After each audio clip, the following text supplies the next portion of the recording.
Tá valendo, pessoal, tá valendo. Estamos começando mais um Fala Véi Podcast. Eu sou o Michel, aqui do meu lado eu tenho meu amigo Marcolino.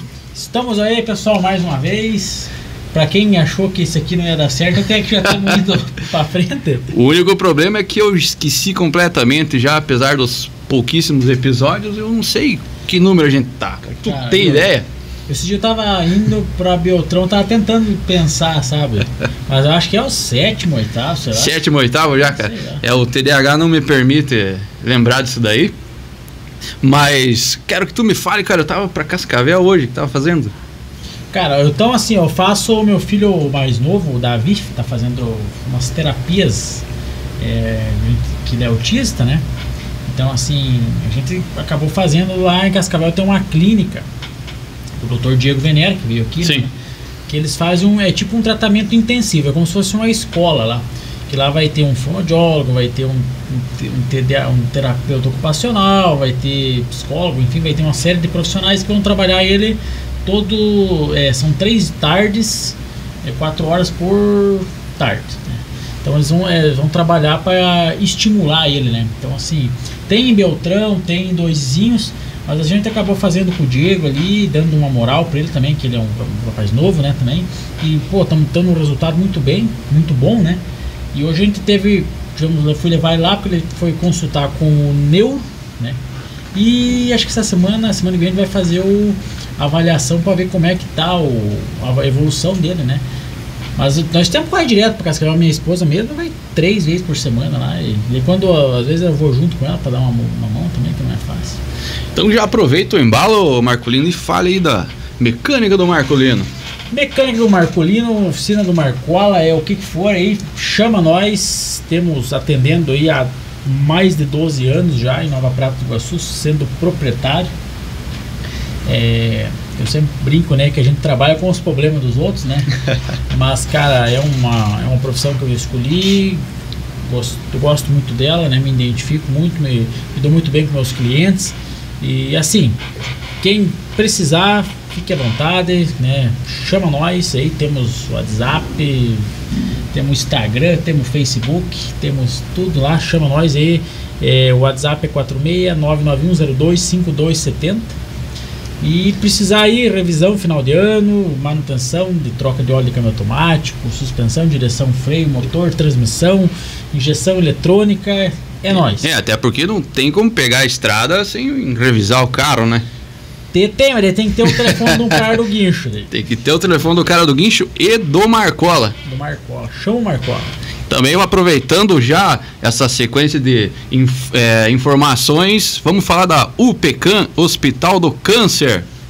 UPCAM, também um projetinho nosso aí em parceria com o Rota Kids, né? Pessoal aí do Rota Kids, Adriana Morgan e meu Deus do céu, me fugiu aqui da cabeça, que é a filha da Buzin, meu Deus do céu, Noeli Buzin, é casada com o Tarcísio, Natália Buzin, Natália, desculpa esquecer teu nome.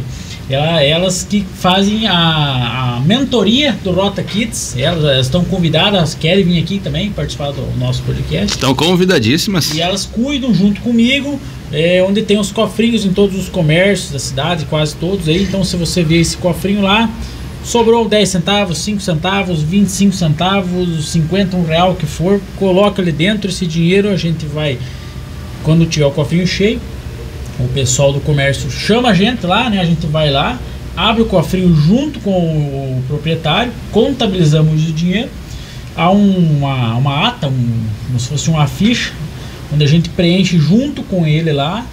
Ele pode optar em ficar com o troco, ficar com as moedas, com o dinheiro trocado e dar o dinheiro, um exemplo, né? Mas o dinheiro cheio, sem uma nota de 100, o que for o valor, e nós depositamos esse dinheiro para o UPCAM. É isso aí. Então, pessoal, eu sempre falo aqui, se teu troco salva vidas, então ao invés ali de tu correr o risco de perder tua moedinha ali na saída do supermercado, no sofá, viu esse cofrinho? Deposita a moedinha aqui, tu vai estar ajudando muitas crianças, pessoas adultas já, idosos, né, Marcolino? Lá na UPCAM eles tratam todo mundo, mas o que vale ressaltar bastante é a ala pediatra, né, que eu sempre falo que A UPECAM tem ela, agora acho que tem um em Beltrão, se eu não estou enganado, que eles acabaram abrindo 2 anos para cá, mas ela tem em Cascavel também e o Moarama, se não me falha a memória, porém só de Cascavel que faz tratamento pediátrico. Então assim, cara, eu tive lá, né, com meu filho, ele tratou lá o Miguel, e eu vou falar, cara, aquela ala pediátrica, aquilo ali é fantástico. Eles têm biblioteca, eles têm brinquedo, eles têm videogame, eles têm brinquedo lá dentro. Porque as crianças fazem as quimioterapias, né? Todo o tratamento acaba desgastando. Então eles têm palhaços lá que vão lá fazer. Legal. Cara, é fenomenal. Fenomenal. Então é isso aí, pessoal. Coloca ali tua moedinha ali antes de você perder, que nem eu falei. Coloca no cofrinho ali da UPECAM, você vai estar ajudando muita gente. E hoje eu tô muito feliz, que é um cara que faz tempo que eu queria entrevistar. Até mandei uma mensagem para ele uma vez, estava em viagem, né? É um cara aí que estudei com ele e fui acompanhando aí a escalada dele até onde ele chegou hoje, que eu me sinto bastante feliz por você, né? Por ter te conhecido. Jean-Pierre Fausti, gerente da Cressol, economista. Muito boa noite, Jean. Boa noite, Michel. Boa noite, Marcolino. Obrigado pelo convite. Sempre um prazer estar compartilhando um pouquinho da nossa história, da nossa vida. E ainda mais entre amigos. Eu sempre falo que a gente se sente mais à vontade. Nos bastidores aí estávamos já ansiosos, né? Cortando a curva e falando os assuntos que nós íamos tratar aqui. Muito feliz e lisonjeado em poder participar. E vocês falaram aí do episódio, se for o 07, é o meu número de paixão. Então, se não for, já está batizado o episódio 07. E gremista de coração, 07 Renato Portaluppi. Então, faz todo sentido, né, para essa minha história também de apaixonado pelo Grêmio. Sempre um prazer estar contribuindo aí. Obrigado pelo convite. Ô, Jean, economista, cara, você era apaixonado por matemática? O que aconteceu que você... Na escola ele era assim, Michel, não? Não, o Jean, ele era um dos melhores ali nas provas ali, 10. Não, né? Na hora da prova sentava... Não, eu lembro que o Jean tirava ali 9, 10, eu tirava 2, 3. Então, a relação com a economia, ela foi... Até vou abrir o coração aqui, né? Porque família muito humilde, muito simples, né?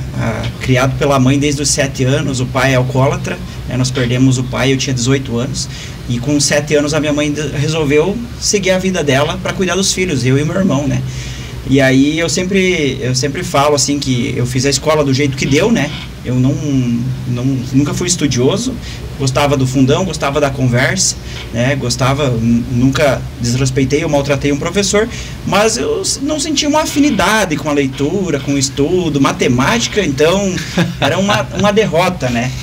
Hoje a matemática que eu gosto na minha profissão, ela é totalmente diferente da matemática do colégio, né? É uma matemática mais prática, uma matemática de calculadora, de Excel, que essa eu sou apaixonado, né? Mas lá na conta eu sofro bastante. E essa minha história com a economia, eu saí do ensino médio e não consegui uma bolsa de estudos, né? Não consegui ali um desembolso financeiro para poder pagar a minha faculdade. E aí, quando eu comecei a trabalhar com uma remuneração mais compatível com a minha realidade, que eu já tinha pagado ali a minha motinho, né, 36 parcelinhas, então eu comecei mais tarde que a minha galera. Pegou logo uma bíblia já para motinha? Já tinha ali o carnê da felicidade, né? E aí, eu me sujeitei a prestar o vestibular na Unioeste e fiz o Enem, depois de muito tempo parado. E graças a Deus eu passei tanto pelo Enem e tanto pela Unioeste, então eu pude escolher, né, ou o SISU ou o próprio Unioeste, e aí foi aonde eu consegui entrar, e sofri muito para fazer essa economia, porque a universidade pública, ela tira o couro do jovem. Você fez a federal? Eu fiz a estadual. Então a Unioeste ali de Francisco Beltrão, tive grandes mentores ali, mas alguns mentores me judiaram muito, né? Porque eu cheguei a repetir uma matéria há 5 anos, né? E esse é um corte maravilhoso para dizer, gerente da Cressol reprovou, não reprovou 5 anos, eu reprovei 4, mas fiz em 5 anos uma matéria só, porque era muito puxado para mim. Então, pegando esse gancho da história de economista, né? Eu me orgulho muito, mas eu fiz em 8 anos a minha faculdade de economia, terminei online ela, e por conta da pandemia, muito mais tarde que os meus colegas, estudei com o Michel, estudamos aí com pessoas aí que já tinham um gabarito quando eu recém estava estudando, né? E essa faculdade me oportunizou vários empregos, né? Várias oportunidades, e eu abdiquei muitas vezes da faculdade. O busão saía às 5h15, 5h20, e onde é que o dia estava? O dia estava trabalhando, né? Eu abdicava da faculdade muitas vezes, por isso que eu reprovei tanto, né? Porque eu deixava às vezes de ir na aula. Eu era muito prático do estudo. O professor falou, eu pegava. Mas e se não tinha o professor me falando? Então eu sofri muito. E microeconomia é algo tenebroso. Econometria é algo assim que só... Olha, chega arrepiado e lembrar. Esses nomes aí já, pra mim... Depois em off que tu explica o que é essas palavras. Eu não sei se eu vou saber explicar, porque... Então eu tive muita dificuldade de aprendizado, porque eu abdicava para ir no trabalho. Às vezes o busão tava passando, eu estava ali eu trabalhava no Sicredi na época, né? E eu estava dentro do Sicredi vendo o busão passar, ou eu estava no comércio, né, fazendo visitas, fazendo prospecção de negócios, para poder atingir os meus objetivos. E aí eu entendi que num certo momento aquilo estava me prejudicando, porque eu estava deixando de estudar, e o que eu precisava no final das contas, o diploma, né? Sim. E aí, o que aconteceu? Eu vou mudar. Mas eu não queria nunca largar a economia. Porque eu me apaixonei pela economia. Economista, né? Nossa, que lindo falar isso. A minha mãe tem um orgulho enorme, né? E aí eu pensei assim, eu vou mudar. E o que eu mudei? Mudei de emprego e continuei tendo as mesmas atitudes. Então, quando eu entro na Cressol, eu continuei fazendo economia. E aí eu digo que eu fui agraciado pela pandemia, porque peguei o Covid e não sofri sequelas graves. Não perdi ninguém do meu grupo familiar que eu amava, né? Que eu amo. Não perdemos ninguém. Mas eu continuei tendo as mesmas atitudes. E aí veio a pandemia e eu consegui fazer o online. Com o online, finalizei o ciclo da faculdade, e agora pretendo avançar aí, porque novamente eu estou abrindo mão do estudo para seguir com várias frentes, né? Não só o trabalho, mas frentes na associação comercial, como nós estávamos falando aqui. Então um resumo dessa economia, que me orgulho tanto, mas que me pesou bastante como decisões, né? Eu sempre tomei a decisão e nunca corri do aprendizado, mas eu acho que as decisões que eu tomava me atrapalhavam o aprendizado, porque eu não ia na aula, né? Então, no mês de novembro de 2018, se eu não me engano, eu fui 2 vezes na aula, em um mês de fechamento, né? Caramba, velho. Então, eu sofri muito, e o que eu podia aprender assim com os colegas, eu tentava para tentar ir levando. Mas, assim, posso dizer para vocês que quando eu peguei para valer, e a UniOeste, ela tem um requinte para economia fora do normal. Então ali eu tinha o professor Jaime, o professor Edson, a professora Fernanda, que são pessoas assim que sempre tiveram um tempinho a mais para mim, porque sabiam da dedicação no trabalho. Mas é um pouquinho aí da trajetória. Uma coisa, Michel, não sei se você já percebeu, que praticamente todos os entrevistados que vieram aqui falam que em algum momento ali da pandemia eles... a pandemia foi como é que eu vou dizer assim, ela, que nem para ele foi um divisor de águas, né? Sim. Ele conseguiu se dedicar, que vieram aqui, e foi para todo mundo, cara. Aquela mudou os paradigmas, né? Cara, agora tô falando, me veio assim que, olha, se não todos, quase todos os que vieram aqui, seja na categoria que for que trabalho, tiveram dificuldades, claro, mas com certeza que dali daquela dificuldade eles conseguiram alavancar melhor a sua profissão na pandemia. E olha só, uma curiosidade que eu sempre faço comigo e vendo o que aconteceu na pandemia. Nós íamos na faculdade e nós pagávamos na época R$70 de transporte para ir para a faculdade, e eu não pagava a faculdade, né? Então o que aconteceu? A pandemia veio, me segurou em casa, e quando ela começou a startar o processo natural das coisas, de voltar para a faculdade, nós encontrávamos um ônibus com alto custo, então R$450, R$300, então eu ia pagar para estudar R$300, R$400, aí todo mundo já estava no online, né? Porque as universidades online, elas estouraram, né? Sim. E aí eu fiz a portabilidade da minha faculdade UniOeste para a Unopar, e eu pagava R$290 para fazer no meu conforto da minha casa, com mais tranquilidade para estudar, né? Aproveitei mais o tempo, né, que eu pude. Então eu digo assim que o custo-benefício pós-pandemia, ele prejudicou muito, muito, e foi um divisor de águas, né? Porque imagina, com todo respeito ao Marcelo, Cristane, que prestava serviço na época, o Cristiano, eles não tinham culpa daquele momento. Mas muitos alunos, igual eu, tiveram que abdicar daquilo, porque era caro, 490, 450. Se eu não vou nada, o diesel foi a R$8. Exatamente. Atingiu preços absurdos, cara. Então eu digo que foi um divisor de águas que trouxe, para quem soube aproveitar no comércio, muita prosperidade, né? E para quem pôde aproveitar essa facilidade de estudar, de ter o conforto da sua casa, foi um divisor de águas também. Para mim, eu não precisei abandonar minha profissão, né? E não precisei abandonar os estudos, que eu consegui mesclar tudo. Se a pandemia tivesse vindo antes, não é esse o termo. Mas se o online tivesse entrado antes, eu acredito que eu poderia ter me formado muito antes e não sofrido tanto, né? Porque daí eu conseguiria me dedicar. O Michel falou lá do nosso tempo de colégio. Eu era nota 7, né? E hoje... E era no fundão.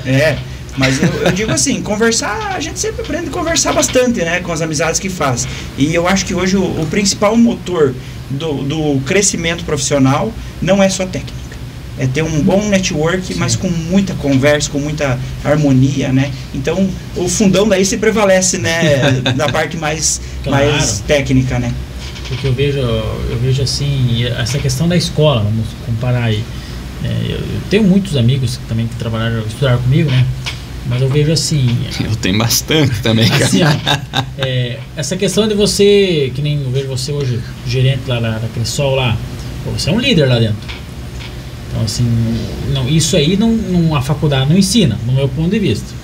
Eu acredito que para você ser um líder, você vai ter que ir absorvendo muitas coisas da sua vida, para depois você criar um perfil que você consiga saber gerir e lidar com as pessoas, porque eu vejo assim.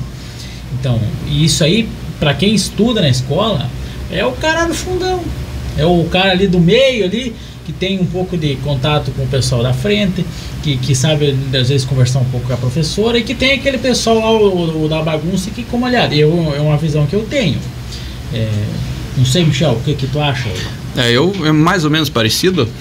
O líder realmente ele é para pessoas, né? Pessoas. Mas você, por exemplo, que nem o Jean, ele tem um cargo de gerência.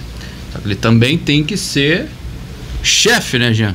Então eu acho assim, que eu até comentei com o Jean ali, eu vejo as fotos que vocês postam lá, as reuniõezinhas que eles fazem, um happy hour, que nem você falou, né? E quando alguém tem um aniversário, por exemplo, sempre posta, eu vejo que parece ali uma equipe unida. Sim. Então ali, que nem eu te falei que eu tive um chefe em uma empresa que eu trabalhei, até o Vilmar Pagno. Vilmar, abraço pra você, Vilmar. Grande gestor, Vilmar, de pessoas, cara, que fazia muita diferença lá. Ele conseguia unir essa parte ali de cuidar do negócio ali e ao mesmo tempo cuidar das pessoas, entendeu? Então sim, eu acho assim que me parece que você é nessa linha. Eu gosto muito dessa parte comunicativa, mas dentro dessa parte profissional eu tive que ser muito técnico, né? Porque a maioria da minha carreira, ela foi ligada à pessoa jurídica, né? A empresas. E que são profissionais estudados muitas vezes, administradores, contadores, que têm um nível de conhecimento mais aprimorado num diálogo. Então, sobre a instituição onde eu estou, onde eu estava, eu sempre tive que ser muito técnico, eu tive que buscar a parte técnica. E aí prevalecia a parte da comunicação, numa negociação, até mesmo numa roda de conversa, numa explanação do meu portfólio de trabalho, né? Facilitou muito, mas eu tive que ser muito técnico. Até quando eu era pessoa jurídica, que eu cuidava da parte mais jurídica, eu sempre fui muito regrado na parte técnica. Eu sempre pensei assim, não adianta só eu conversar, só encher linguiça. Eu tenho que saber o que eu estou falando. Então aí eu busquei aperfeiçoamento técnico, né? Aí a parte do fundão minha, ela vem e virou CDF da frente da fila, né? Exato. Porque daí nessa parte eu me tornei realmente estudioso do que eu precisava chegar. E eu sempre digo que um bom gestor, um bom líder, que é hoje o meu grande desafio, né? Ainda estou alçando o meu espaço nessa parte de gestão de pessoas e também de gestão de um todo, né, ela não se faz sem conhecimento técnico. Porque você não tem culhão para chegar e cobrar de alguém se você sabe, você pode saber menos que os seus liderados, com certeza, porque eles vão estudar mais, eles vão buscar o conhecimento, porque cada um tem o seu espaço, mas sem o mínimo da técnica você não vai conseguir performar, no meu ponto de vista. Então eu sempre busquei, eu abdicava do colégio porque eu estava em casa fazendo o curso da empresa, né? Eu sempre estava buscando esse aprimoramento, porque imagine só, vocês, eu tive vários líderes, né? Eu trabalhei com o Gringo Lazarinho, eu trabalhei com o João e com o Genal, trabalhei com o Marcos Bertoglio, né? Eu tive o Leandro Moura, que foi gerente do Sicredi, tive a Neiva, que foi gerente do Sicredi, a Fernanda, né? E vários amigos também que sempre me moldaram. Essas pessoas, eu peguei um pouquinho de cada um, né? Um pouquinho de cada chefe meu eu peguei. Mas o quanto eu vou ser diferente? E aí vem a pessoa onde eu me espelhei mais. Em todo esse processo, assim, de construção, é a pessoa que eu mais me espelhei, é o Elisandro, que era o meu líder imediato quando eu trabalhava na pasta pessoa jurídica.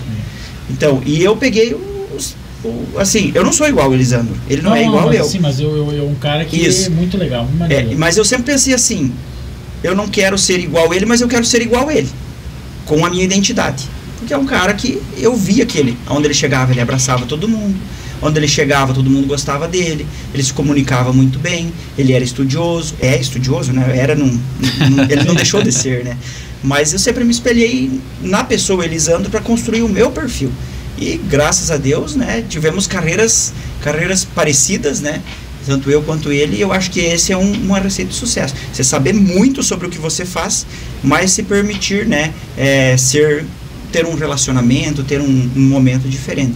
E quando você falou ali a questão da equipe, né, hoje eu liderando a equipe, é uma junção, né, esse vem da minha líder Fernanda, que era minha líder, né, na época, ela já tinha essa união das pessoas, e eu pensei bem assim, como que a gente vai unir mais, né? E aí a gente coloca um pouquinho de álcool na jogada e às vezes você consegue unir diferente. Eu tô brincando com isso, mas tem um momento de extravasar, às vezes tomar uma cervejinha junto, né? Tomar um café da manhã, né? Nós temos um ritual dos nossos colegas ali, dos homens da agência, e agora as meninas já estão começando a participar, que é tomar toda sexta-feira o café da manhã lá no Teta. No Teta, né? O Teta é um cooperado nosso, o Chau, são os parceirão nossos. Chau Beer. Bom, Chau, vamos molhar aqui, vamos fazer um merchan com nós, amor. E eu fiz propaganda grátis aqui pra ele, né? Mas a gente vai toda sexta-feira tomar café lá. O Teta já sabe que é o nosso ritual. Então, isso une, né? Isso une, porque a gente fala lá do que? Tu vai falar um pouquinho da tua família, tu vai falar às vezes de um dia que tu não tá legal, às vezes tu vai numa risada que você vai dar, você vai melhorar o teu dia, né? E por que não começar num bar, numa lanchonete ou numa casa de alguém para confraternizar? Então, essa união da equipe que o Michel trouxe ali, que a gente publica muito, porque hoje é tudo online, né? A gente publica muito, reposta muito, por quê? Para fazer realmente sentido aqueles momentos de confraternização para nós e a gente espalhar que a gente é realmente muito unido. Nós somos 18 pessoas. 19 com a nossa colega Nice, que é a nossa zeladora lá. Então é uma equipe enorme. Tem dias que não vai ser tudo flores, né? Mas se a gente puder fazer o extra diferenciado, a gente vai se gostar mais, né? A gente vai criar o afeto, o amor pela pessoa. Exatamente. E aí lá dentro a gente vai se suportar. Porque muitas vezes o trabalho faz a gente se suportar mais do que se gostar. Sim. Mas se a gente se gostar é mais fácil se suportar. E é isso que eu tento informalmente trazer para minha equipe, que a roda nossa de confraternização, ela tem que ser algo único, né? Tem que ser algo o gatilho verdadeiro. De alívio, né? É. E eu acho que nem eu comentei com você antes, eu acho importante para você unir uma equipe, né, cara? Se for só ali, que nem por exemplo, uma linha de fábrica ali, que nem eu citei o exemplo do Vilmar, cara, você não se sente bem no lugar. E eu acredito assim, o líder, ele tem, como é que eu vou dizer, ele tem a habilidade, ele tem que ter a habilidade de fazer a pessoa se sentir parte, né? Eu acho que quando você se sente parte da equipe, você vai render mais, você vai dormir pensando, cara, amanhã eu vou chegar e vou dar o meu melhor, né? Porque os outros também vão dar o melhor deles, né? E eu acho muito legal, eu acompanho ali quando vocês postam, que nem você falou, um happy hour ali, eu vi, eu acho que a confraternização de vocês, eu tava acompanhando as fotos ali. Cara, legal essa visão que você conseguiu, que nem você falou, você conseguiu aumentar um pouquinho a mais, né? Muito, muito interessante. Mas, quem vê o Jean, gerente, né, da Cressol, não sabe que o Jean já vendeu picolé, né, Jean? Motorista de câmera fria. Aí, ó. Eu também já fui motorista de câmera fria. Então, isso é quando a mãe decidiu que não dava mais certo lá, né? Aquela vida hostil que ela tinha. O pai não era um cara ruim, falecido. O pai nunca foi um cara ruim para nós nem para mãe.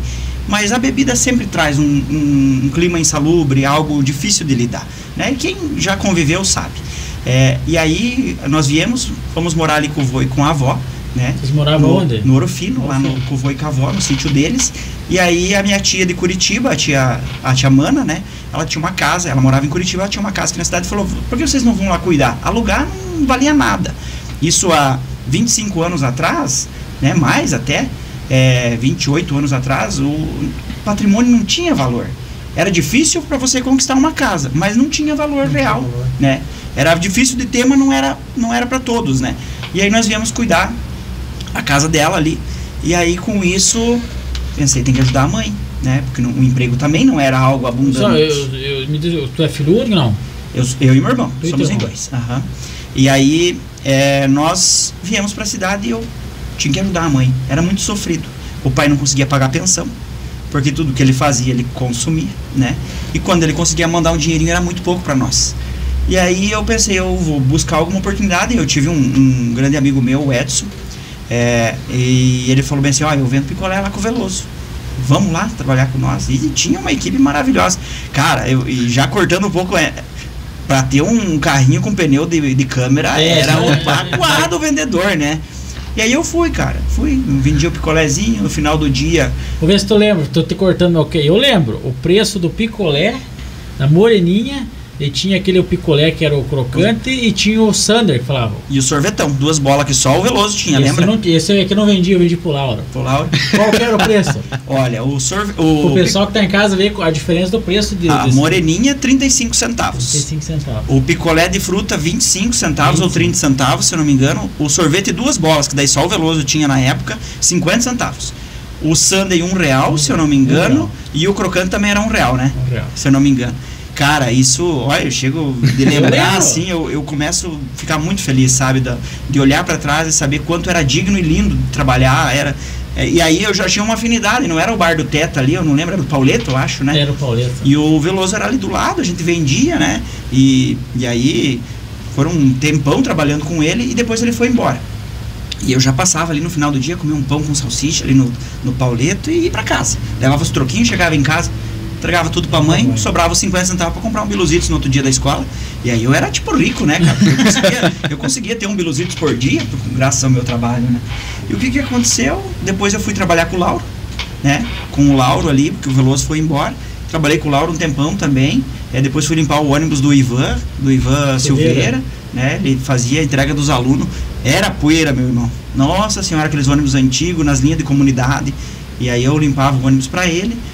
E depois nós voltamos a morar com o vô e com a avó no sítio. Nós fomos morar ali não foi no sítio, né? Quando o professor Fioravante lá do Ouro Fino veio morar na cidade, que acabou as escolinhas rural, aí ele indicou para nós, né? Ali que a escolinha vai ficar desapropriada, era como se fosse uma residência, não pagava água e nem luz, tinha água boa de poço, a luz era a luz do município. Ele falou: vocês querem morar aqui? Aí ali eu tava no eixo ali, né, do Ouro Fino ali, que era o que vai pro São Luís, que ia pra comunidade dos Olibões, Nossa Senhora Aparecida ali, o que descia pra comunidade do Ouro Fino. Eu comecei a trabalhar com o Herto Pascoalão, comecei a trabalhar com o Edilson Mas, tudo na questão do fumo, né? Colhendo fumo, plantando fumo, repicando fumo, despencando fumo. E é um serviço puxado. E aí ali eu fazia um bom dinheiro. Ali eu conseguia andar com uma roupinha bonita, e é o tempo do colégio, né? Mas até certo alguém pensava, né? Eu vim de família boa, mas eu gostava de comprar uma roupinha, a malharia que aguentasse as parcelinhas, né? Ia lá e comprava e ia pagando. E aí eu ganhava um dinheirinho legal com o Wildo Effler, né? Com o Herto Pascoalão, que eu trabalhava bem fixo com ele. O Herto era envolvido com a política. E aí ele vinha, eu chegava pro almoço do ônibus da escola, era 1h05, 1h10, eu desembarcava. 1h30 eu já estava embarcando na moto para ir com o Ayrton, para trabalhar. E ali eu ganhava 10 por tarde, 15 por tarde. Caiu 10 reais, né? Não é nada. E aí quando eu chegava às férias... Lá atrás, eu acho que o salário mínimo devia ser o que, uns 300 e poucos. 300, nessa época aí era base de R$350, né? E aí eu trabalhava com eles, chegava as férias, era o dia inteiro. Aí dava um monte de dinheiro, cara. Aí eu conseguia tirar mais que um salário mínimo num mês, né? Sim. Porque era mais valorizado do que o trabalho fixo. E aí foi onde eu decidi parar com tudo isso aí, de trabalhar de peão por dia, quando eu me formei no colégio, no ensino médio, né? Aí eu pensei, agora eu vou trabalhar de carteira assinada. E aí eu comecei a trabalhar nas fábricas de costura. E ali foi uma escola também. O cara é um coringa, homem. Na fábrica de costura eu trabalhei. Trabalhei com a Sandra Machado, aí trabalhei na Maluã com a Fátima e com a Lucinéia, que foram. Eu era do setor da Lucinéia, nossa, a Lucinéia era fantástica como líder, assim. E aí eu trabalhei um tempão na fábrica de costura e eu saí para posto de gasolina. Então, tudo isso eu já tô contando na minha história aí, mesmo sem vocês me perguntar. Mas eu trabalhei, daí eu saí da fábrica, eu ganhava R$630, era o salário, mais ou menos isso, né? Com o prêmio junto, que quem produzia, batesse a meta, ganhava o prêmio, podia chegar até R$100 o prêmio. E aí eu decidi parar de trabalhar 8 horas por dia para trabalhar no posto de gasolina 10 horas por dia para ganhar R$500. 10 horas por dia. E podia chegar a 630, 640, dependendo de quantos domingos tu fizesse. E eu trabalhava sábado e trabalhava um domingo e folgava outro. Então olha só a carga de trabalho que eu aceitei a mais. Não que eu queria sair da fábrica de costura, eu queria me desprender daquele ambiente de 4 paredes. Sim. Entendi. Pra mim tava legal lá. Mas eu decidi trabalhar 10 horas por dia, trabalhar o sábado o dia inteiro, que eu não trabalhava, porque eu compensava o sábado na semana, e ainda um domingo que outro, remunerado, né? Então hoje, Deus me livre, né? Não tô querendo processar ninguém aqui, né? Falando que eu trabalho 10, 11 horas por dia, mas foi muito bom, porque daí eu comecei a conhecer as pessoas da cidade, que eu não conhecia, eu era bicho do mato. Então trabalhava ali, trabalhei com o Jode, né? Que foi por mais tempo meu patrão. O Jode, depois o Genal. Quando o Jode acabou ficando doente, o Genal assumiu. E aí, logo na sequência, eu saí e fui trabalhar com o Marcos Bertolli. Daí com o Marcos foi pouco tempo, foram 8 meses que eu trabalhei ali.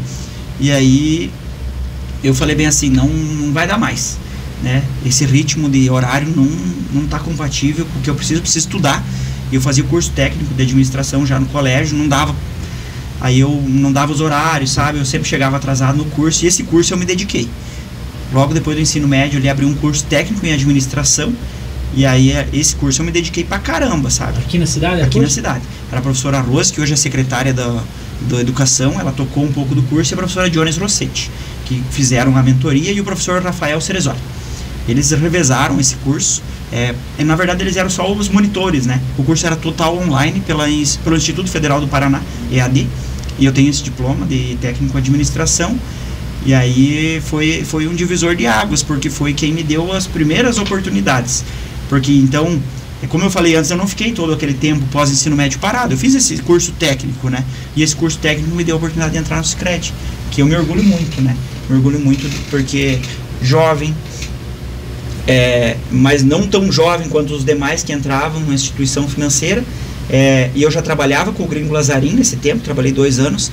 É claro que o Gringo Lazarim foi uma vitrine e, cara, se existia um líder que eu me espelho na vida, é o Gringo Lazarim, que é o Ivanir Lazarim e a Erli, esposa dele, né? E eu consegui sair do Marcos e entrar a trabalhar com eles e fazer o curso técnico. Então eu aproveitei esse tempo, que era numa empresa de nome na cidade, pagava sempre muito bem, em dia, né? E aí depois eu entrei no Sicredi. Mas foi graças à mentoria do Gringo e da Erli que me construiu um pouco do profissional para entrar no Sicredi. E, cara, que bacana foi olhar tudo isso para trás, né? E eu lembro que quando eu saí do posto, que eu entrei no escritório do Gringo e da Erli lá, que eles tinham uma sala para mim, cara, eu comecei a chorar. Começou a chorar? Comecei a chorar de emoção. Para você era... Eu cheguei no ápice da minha carreira. Eu cheguei naquele momento. Eu pensei comigo, eu tava com 22 anos, né? Um tempo pós-ensino médio parado, depois fiz o curso técnico em administração, trabalho em posto, aquilo desgastante, aquela rotina, muito horário, não tinha tempo para mim, não tinha tempo para uma namorada, gente. Se faltasse alguém, tava eu lá, eu queria ganhar dinheiro. Júlio, pode deixar que eu toco. Eu virei algumas noites ali no posto. E aí eu chegar lá, entrar no escritório, lindo, maravilhoso, cheiroso, organizado, que nem eles sempre cuidaram muito bem das coisas deles, né? E chegar lá, tem uma sala para mim, cuidar da parte de RH, a parte de fazer nota. Me ensinaram tudo, gente. Tudo. Eu não sabia fazer aquilo lá, eu sabia um pouco do que é técnico e administração, mas eu não sabia o que era fazer uma nota fiscal, o que era um CFAP, que é a entrada e a saída da nota fiscal, fazer a parte da logística, né? O Hernani, o Diego Burilli faziam as entregas, e o Bocão, o Edson Marafon faziam as entregas, então eu tinha que desenhar a logística com as notas ali, e aí eles me ensinaram tudo do bom e do melhor, com o maior carinho do mundo. Quando eu entro o primeiro dia lá, eu comecei a chorar, né? Caí em emoção, eles nem sabem disso, eu acho, vão ficar sabendo agora. Porque eu nunca imaginei pobre, né? Pela tua história, realmente deve ter sido como é que eu vou dizer, cara? O cara um choque ali, no bom sentido, um divisor de águas, né, cara? E que legal, cara. Eu tinha a Suzy lá, que era minha companheira, né, de escritório, ajudou muito também, ela sabia que eu era limitado. Não tinha a malandragem que o Everton tinha, que o Everton trabalhava lá, né, o Everton, meu compadre, o Everton Alves, marido da Fernanda, que é a minha chefe ainda hoje, que ela é a gerente regional. E aí ele não teve tempo para me ensinar, porque ele ia sair. Cara, e eu me desandei num choro. Ao mesmo tempo que eu chorava de alegria? De alegria. Era um choro de alegria. Ah, não, mas daí depois tu ficou preocupado de não conseguir? Sim, eu pensei, será que eu vou dar conta? Vem a preocupação, né, cara? E aí fui aprendendo. Aí eu fiquei 2 anos e pouco ali com eles. 2 anos com o Gringo Carli. E aí foi o dia tenso, foi o dia que eu faltei no trabalho. Que eu fui escolhido para a fase final do processo seletivo do Sicredi. E aí eu falto no trabalho e eu não sabia como que eu ia dizer que eu faltei no trabalho. Caramba, velho. Nunca faltou? Nunca faltei, fazia o que precisasse, né? Nos finais de ano, às vezes eles iam viajar, me entregavam a chave da casa deles para ir lá, minha mãe trabalhava para eles também. Minha mãe era a doméstica da casa deles, né? Trabalhava assalariado. Então nós tínhamos uma relação de família e eu não queria frustrar eles, mas eu não queria perder aquela oportunidade. E aí apareceu a entrevista final e eu fui lá para São João. Eu, a Bruna, era namorada na época, e Deus, né? E uma esperança. Não que eu não tava triste com o que eu tinha. Sim. Mas eu sempre buscando mais, né? Fiz a entrevista lá com o ex-presidente lá do Sicredi, ele me falou assim: você tá 99% contratado. Eu embarquei no carro, me desesperei, porque eu tinha 1%. E que nem já diz o Safadão, 1% é vagabundo, né? Falei, meu Deus do céu, Bruno, o que eu vou fazer agora? Eu falei pro cara bem assim: senhor, se o senhor puder me dar uma resposta até 1h30 que eu tenho que voltar a trabalhar. A ansiedade tava demais. Porque pode ser que eu ganhe a conta. E daí, como é que eu vou dizer? Tu mandou a mensagem pra ele? Não, eu falei na hora. Na hora, cara. Ele falou, não, deixa que o RH vai entrar em contato, mas é no tempo deles. Puxa, velho. E a ansiedade? Quando eu cheguei no salto, o RH me ligou. Aí quando eu cheguei na fábrica, eu pensei, pelo mínimo empregado eu tô, né? Porque eles aceitaram a proposta de me contratar e eu vou ter que pedir a conta pro Gringo e Parli. Mas o meu medo era chegar e contar pra eles, porque eu não ia conseguir mentir o que eu fui fazer depois de ter faltado e sumido no mundo. Sim. Porque não existia WhatsApp, gente. Foi abduzido. Não existia WhatsApp para se comunicar, era por ligação ou por SMS. E aí eu chegar e pedir, ele dizer, não, tu quer sair, então tchau. E aí eu não ter nem os créditos, não ter nem o Gringo, né? Sim. E o meu medo era esse. Aí quando eu pedi a conta, o Gringo falou, Jean, eu faria mesmo que você. Daí me deu toda a tranquilidade do mundo, daí nós fizemos um processo de transição ali com o menino, e aí eu entrei trabalhar na cooperativa Sicredi. E aí a cooperativa Sicredi foi, com o Elisandro ali, com toda a equipe, foi a escalada para ser hoje o Jean da Cressol, né? Que eu digo assim, o Sicredi fez parte da minha vida, eu tinha um amor muito grande por ele, e vocês percebem que eu não tenho medo nenhum de falar, porque faz parte da minha história. É interessante até, cara. Eu não sou concorrente do Sicredi, nós somos co-irmãs, as cooperativas. Geralmente quando sai de uma empresa, a pessoa geralmente não fala mais, né? Mas... Só não peçam da minha saída, né? Porque daí a decisão de sair do Sicredi, ela foi uma decisão dolorida para mim, e eu não tinha nada na época. E aí quando eu tinha sido convidado em 2018 pela Fernanda, pelo meu amigo Rafael Coelho, para trabalhar na Cressol, e eu recusei a proposta da Cressol. E aí a minha saída do Sicredi foi algo assim que eu pensei, não estava legal. Eu não estava legal comigo, né? E aí o que aconteceu? Eu decidi sair do Sicredi. Mas o que eu vou fazer da vida? primeiro eu vou sair de férias, depois eu decido. Gente, eu tava numa depressão que vocês não têm ideia, que foi Sim. nós estávamos conversando Sim. antes, né, sobre, eu tava muito triste comigo, com a minha performance, e também com N fatores que não vêm ao caso. E aí eu peguei, arrumei, sabe aquele desenho do Tom e Jerry, que o Tom sai com Com a sacolinha? com a sacolinha na madeira, assim? Basicamente foi isso. Eu saí de férias para não voltar. E eu tava decidido de não voltar. E aí eu saio do Sicredi, saio de férias, e aí eu entro naquela zona de desconforto. O que eu vou fazer? O que eu vou fazer? Porque eu não quis pedir a conta antes de sair, né? De férias, eu quis sair de férias, burro, que é um cachorro. Porque se tu parar pra analisar, sai de férias, podia ter pedido a conta no dia que sai de férias, ou um pouquinho antes, pra sair pelo mínimo com dinheiro. Não, eu tirei férias, daí eu esperei voltar de férias pra pedir a conta. Daí financeiramente eu me derrubei.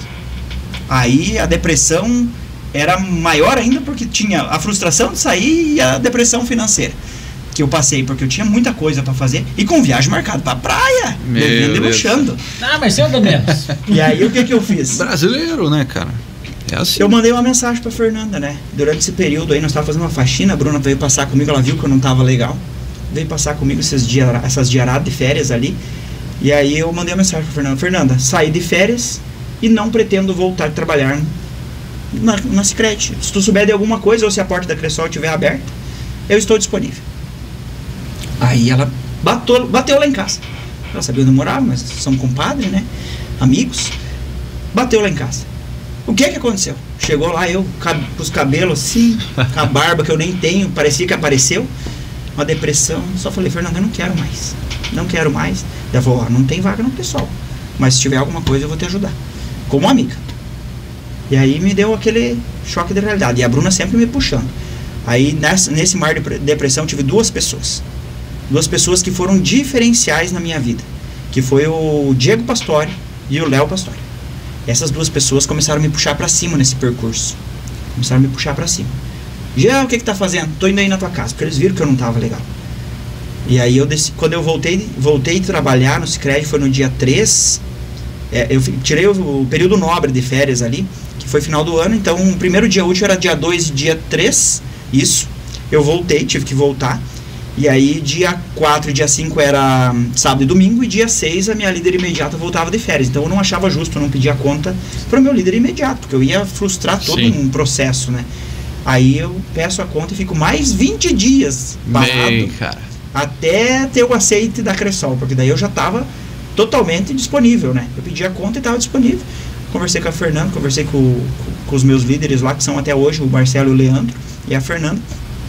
E eles iam me levar para Nova Esperança. E daí foi aonde, não, nós vamos precisar de pessoas em Nova Prata e Iguaçu, para que ir para Nova Esperança do Oeste? Que tinha vaga aberta lá, né? Eu falei, gente, então vocês me colocar e o que vocês quiserem me pagar, tô aceitando. Praia marcada, né? Sem rescisão contratual, porque eu pedi a conta. Pediu então a conta, cara. Tinha férias vencidas e pagas, porque eu tirei. 13º em dia e gastado, porque zerado. Devendo até o tudo que tinha, né? Porque eu tinha feito a aquisição de um imóvel na época, eu tinha comprado uma casa. E tu foi bem louco, Pé. A cabeça, foi punk? A cabeça não tava mais lá. Não tinha outra escolha. Cara. E eu só pensei, eu vendo essa casa aqui desse financiamento, e se precisar vender picolé, eu tô pronto. Né? Vou voltar a ser motorista de câmera fria. Então, mas tava preparado, se precisasse. É isso aí, o que precisasse. Eu vejo assim, só te o cara que fez o que você fez, trilhou esse caminho aí, ele não fica de bar. Não fica, né? Não fica de bar. E aí começou, né, esse turbilhão de emoções que é a Cressol. Porque a Cressol é diferente. As pessoas que fazem Cressol são diferentes. As metas são maiores. Os objetivos são maiores. A Cressol cresce mais que o sistema financeiro cresce no Brasil. Ela tem uma média de crescimento maior, ou seja, a cadeira é mais pesada, né? Dá para melhorar o salário também, né? Mas paga bem. Ela valoriza bem as pessoas. E aí foi todo um processo, né, de aprendizagem, de se colocar no lugar, né? O Jean tem 5 anos de outra instituição financeira, chega aqui ao bam. Não, tem que aprender, tenho que iniciar do começo, né? Humildade. Com todo o apoio. Eu digo que eu tive pessoas que me iluminaram muito a minha trilha, Porque nessa época, por que a Cressol aceitou o Jean? A Cressol sempre foi agro pura. Sim. Naquele momento, ela estava passando por uma divisão no seu estatuto, onde ela ia abrir a livre admissão. E ela também precisava de mim naquele momento, com toda a humildade, né, do mundo, com toda a modéstia à parte. Ela precisava profissionais que conheciam um pouco de empresas e de pessoa do urbano, né? Porque ela só trabalhava, na sua maioridade era agrícola. E aí entra aonde a gente conseguiu conquistar muitas coisas juntos com a Cressol. É essencial para essa transição, né? Exato. Eu venho para exercer uma função que não existia. Que assim, legal, cara. Se tu for comparar, não tô... Claro, o teu trabalho é fenomenal, mas assim, se for falar assim, a evolução da Cressol nos últimos, sei lá, cara, 7, 8 anos pra cá, é um absurdo. Você vê, principalmente eu que tenho uma oficina ali, a gente escuta muito, entendeu? A oficina é um lugar, eu sempre falo que é o salão de beleza da mulher e é um dos nomes. Cara, ali chega gente de tudo quanto é tribo, vamos dizer assim, chega o cara que mora lá em tal lugar, ou chega o que mora na cidade, o que tem um pouco mais, o que tem um pouco menos, enfim. E então você consegue ter várias opiniões de vários públicos, né? E assim, sobre a questão de banco, eu escuto principalmente muito, falar muito bem da Cressol. Não tô falando isso porque você está aqui, falo, né? Mas e acho que isso vem até do trabalho que não só você faz, mas sim que a Cressol então fez essa ramificação, vamos dizer assim, para a parte da...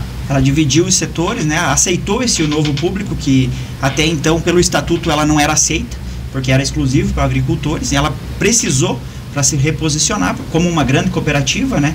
Não que os agricultores não são capazes de fazer uma grande cooperativa, mas a taxa de lucratividade que uma instituição financeira ela tem com o urbano e com as empresas é maior.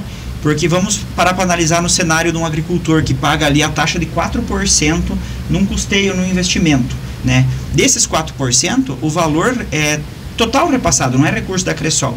E a Cressol desses 4% ela fica com 1%, com 0,5%, com 1,5%, dependendo da operação. E é uma operação burocrática com muito trabalho, que custa muito para a cooperativa também, e a taxa de risco, né? Toda a inadimplência é Cressol. O BNDES recebe em dia, né? Um cooperado que fica devendo para uma operação de custeio ou investimento, ele não deve para o BNDES, ele deve para a Cressol, porque a Cressol é fiadora dele no BNDES. Então, como que você vai ter resultado? Porque nada é filantropia, né? E até a filantropia tem que ter resultado para poder manter a obra, né? Então, o que eu digo? Busca-se uma taxa de lucratividade maior, um crescimento mais exponencial. A Cressol já tinha um crescimento alto, mas exponencializa isso em resultado, né? O que paga a conta começa a ser mais relevante, e aí você tem um exemplo, um resultado extraordinário que consegue manter uma agência bonita, um quadro de funcionários qualificados, bem remunerados, um uniforme digno, um ambiente climatizado, que hoje tudo custa muito caro para você ter, você consegue manter tudo em dia, né? Não que essas empresas elas não tem como elas não honrar com seus compromissos, né? Mas eu digo assim, consegue dar melhores condições. Sim, uma qualidade. Um calendário de benefícios enorme para nós. Então ela buscou isso, se posicionou, e a cooperativa lá que tem hoje vai fazer 30 anos, o ano que vem vai fazer 30 anos, que é uma cooperativa jovem, né? Já é a terceira maior força do cooperativismo no Brasil. A terceira maior? A terceira maior força do cooperativismo no Brasil. Então, hoje, a Cressol nasceu no sudoeste do Paraná. Ela é daqui. Ela é daqui. Então, para você que gosta, que é bairrista, que gosta de consumir um produto local, é Cressol. Porque as outras instituições nasceram lá nos seus berços, né? Mas a Cressol nasceu. É uma união de 27 agricultores no sudoeste do Paraná. Se reuniram lá em Dois Vizinhos, tendo 5 pessoas de Nova Prata do Iguaçu. Então, Nova Prata do Iguaçu, Verê, Boa Esperança, Cruzeiro, Dois Vizinhos, Salto Lontra, se reuniram lá, fizeram lá um depósito simbólico de R$720. R$720. Depositaram lá no Banco do Brasil e falaram: nós queremos abrir uma cooperativa de crédito, que nós queremos democracia. Nós queremos crédito para o produtor rural familiar. E aí fazia lá o Pronafim de R$1.000, R$1.500 para fazer o custeio da lavoura. Hoje é a terceira maior do Brasil. E eu nem gosto de falar em milhões. Aí, a cooperativa Cressol é sudoestina, é duovizinhense, sudoestina, paranaense e brasileira. Ela nasceu ali em Dois Vizinhos mesmo. primeira cooperativa. Nós somos aqui na nossa região a Cressol pioneira, primeira Cressol do sistema. Então, isso é muito... Cressol pioneira, é verdade? Isso. Não sabia disso. E aí nós temos as nossas governanças, né? As esferas, né? Somos 3 esferas de governança. Cressol Confederação, Cressol Central e Cressol Cooperativa, que daí é a nossa Cressol local aqui. As agências daí que ficam dentro da mesma cooperativa. Então, é um sistema com mais de 900 agências que eu me encantei. Quando eu saí do Sicredi, eu saí frustrado com a minha saída, porque não era aquilo que eu queria para mim. Eu não queria abandonar tudo aquilo, porque era o que pagava a minha conta, mas porque eu não estava mentalmente feliz. Então eu fiz a loucura, me arrependi da loucura, mas a Cressol era tão grande de coração, tão grande de alma, que eu digo bem assim, aquilo que ficou para trás só faz parte da minha história. Se eu quiser seguir hoje, é crescimento dentro da Cressol. Pode ser que lá no futuro alguma coisa extraordinária aconteça, venha ter um próprio negócio, alguma coisa assim, faz parte do processo de transição, de troca.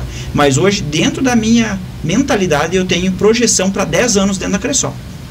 Eu me coloco já, eu tenho plano para 1 ano, para 5 anos e para 10 anos dentro da Cressol. Eu não penso. Aí, para cima de 10 anos, eu ainda vou ter que recalcular como que vai ser. Aí vamos ver, né? Se a Cressol também quer contar comigo nesse tempo, ou mais que isso, né? Mas com certeza vai querer um baita profissional. Mas, Jean, eu acho que tu falou na loucura de veio entrou a Cressol na tua vida. Eu acho que é nesses momentos aí de loucura, vamos dizer assim, é que aparecem as oportunidades, cara. Com certeza. Que vai para todo mundo, pode ver. Com certeza na tua história tem um gancho desse também. Mas assim, já quanto tempo já você está à frente ali como gerente da Cressol aqui em Nova Prata?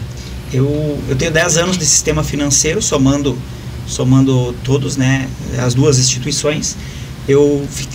Vou fazer em dia 27 de janeiro 5 anos de Cressol, e agora em novembro eu fiz 1 ano de gerente de agência. 1 ano? 1 ano de cargo de gestão.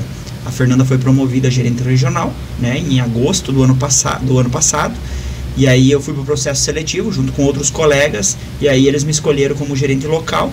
Em novembro, eu fiz a transição novembro, dezembro, e oficialmente eu comecei a receber como gerente de agência em janeiro, que foi meu primeiro salário como gerente de agência. Então, na carteira de trabalho como gerente de agência foi janeiro, né? Mas eu conto esse período de transição como gerente de agência. Então, 1 ano à frente da equipe e 4 anos de PJ. Cara, eu tô tentando imaginar aqui, que nem você deu o exemplo ali, a hora que você entrou na sala lá que te escolheram na sala, que ele trabalhava no vendia picolé, toda a história que o Jean falou, ele entrou na sala lá, ele chorou, né? E vendo então todo esse teu percurso, né? Como que foi para você receber a notícia ali que você vai ser o próximo gerente da Cressol? Horrível! Horrível num fator positivo, porque eu estava esperando, né, uma resposta, e eles me chamaram lá em 2 vizinhos, e normalmente quando você é chamado presencial, a notícia positiva, ela é mais fácil de acontecer. Mas também pensava assim, às vezes eles não querem que eu me desmotive com uma notícia negativa, né? Então eles querem conversar pessoalmente comigo, para me trabalhar meu psicológico. Horrível por quê? Porque eu recebi a melhor notícia que eu esperava, e eu fiquei em choque na hora. Eu ouvi todo o feedback deles lá. Eu imagino. Foi maravilhoso, né? Pontos positivos e pontos negativos do meu perfil, né? Que é importante para você, quando você recebe. Fala lá os positivos. Claro, hoje você é merecedor dessa vaga, mas se você não melhorar essa e essa e essa função, você vai ter problema com a equipe. Pode. Porque o teu perfil hoje é um perfil totalmente focado no que você faz de forma individual. Mas a partir de agora é um divisor de águas, você vai ser para todos. E aquilo marcou muito na minha cabeça, tanto que a grande construção do Jean, gerente de agência, passa por esse feedback. Porque, graças a Deus, eles foram verdadeiros comigo. E eu cheguei em casa, eu vindo para casa, eu falei, gente, eu tenho muito a melhorar. E eu vou melhorar porque eu quero ser o melhor possível, né? Respeito todo mundo, mas eu quero ser o melhor possível, porque é isso que vai me potencializar. Melhor remuneração, crescimento futuro. E aí, eu não podia contar para ninguém, por isso que era horrível também. Eu podia contar para minha família, mas foi final de outubro e nós só podíamos anunciar para a equipe depois de tudo organizado com os demais colegas, né? Os demais concorrentes da vaga ali. Foi um processo de 2, 3 dias que eu ia ter que ficar num processo de segurança, né? Segurar aquela informação para mim.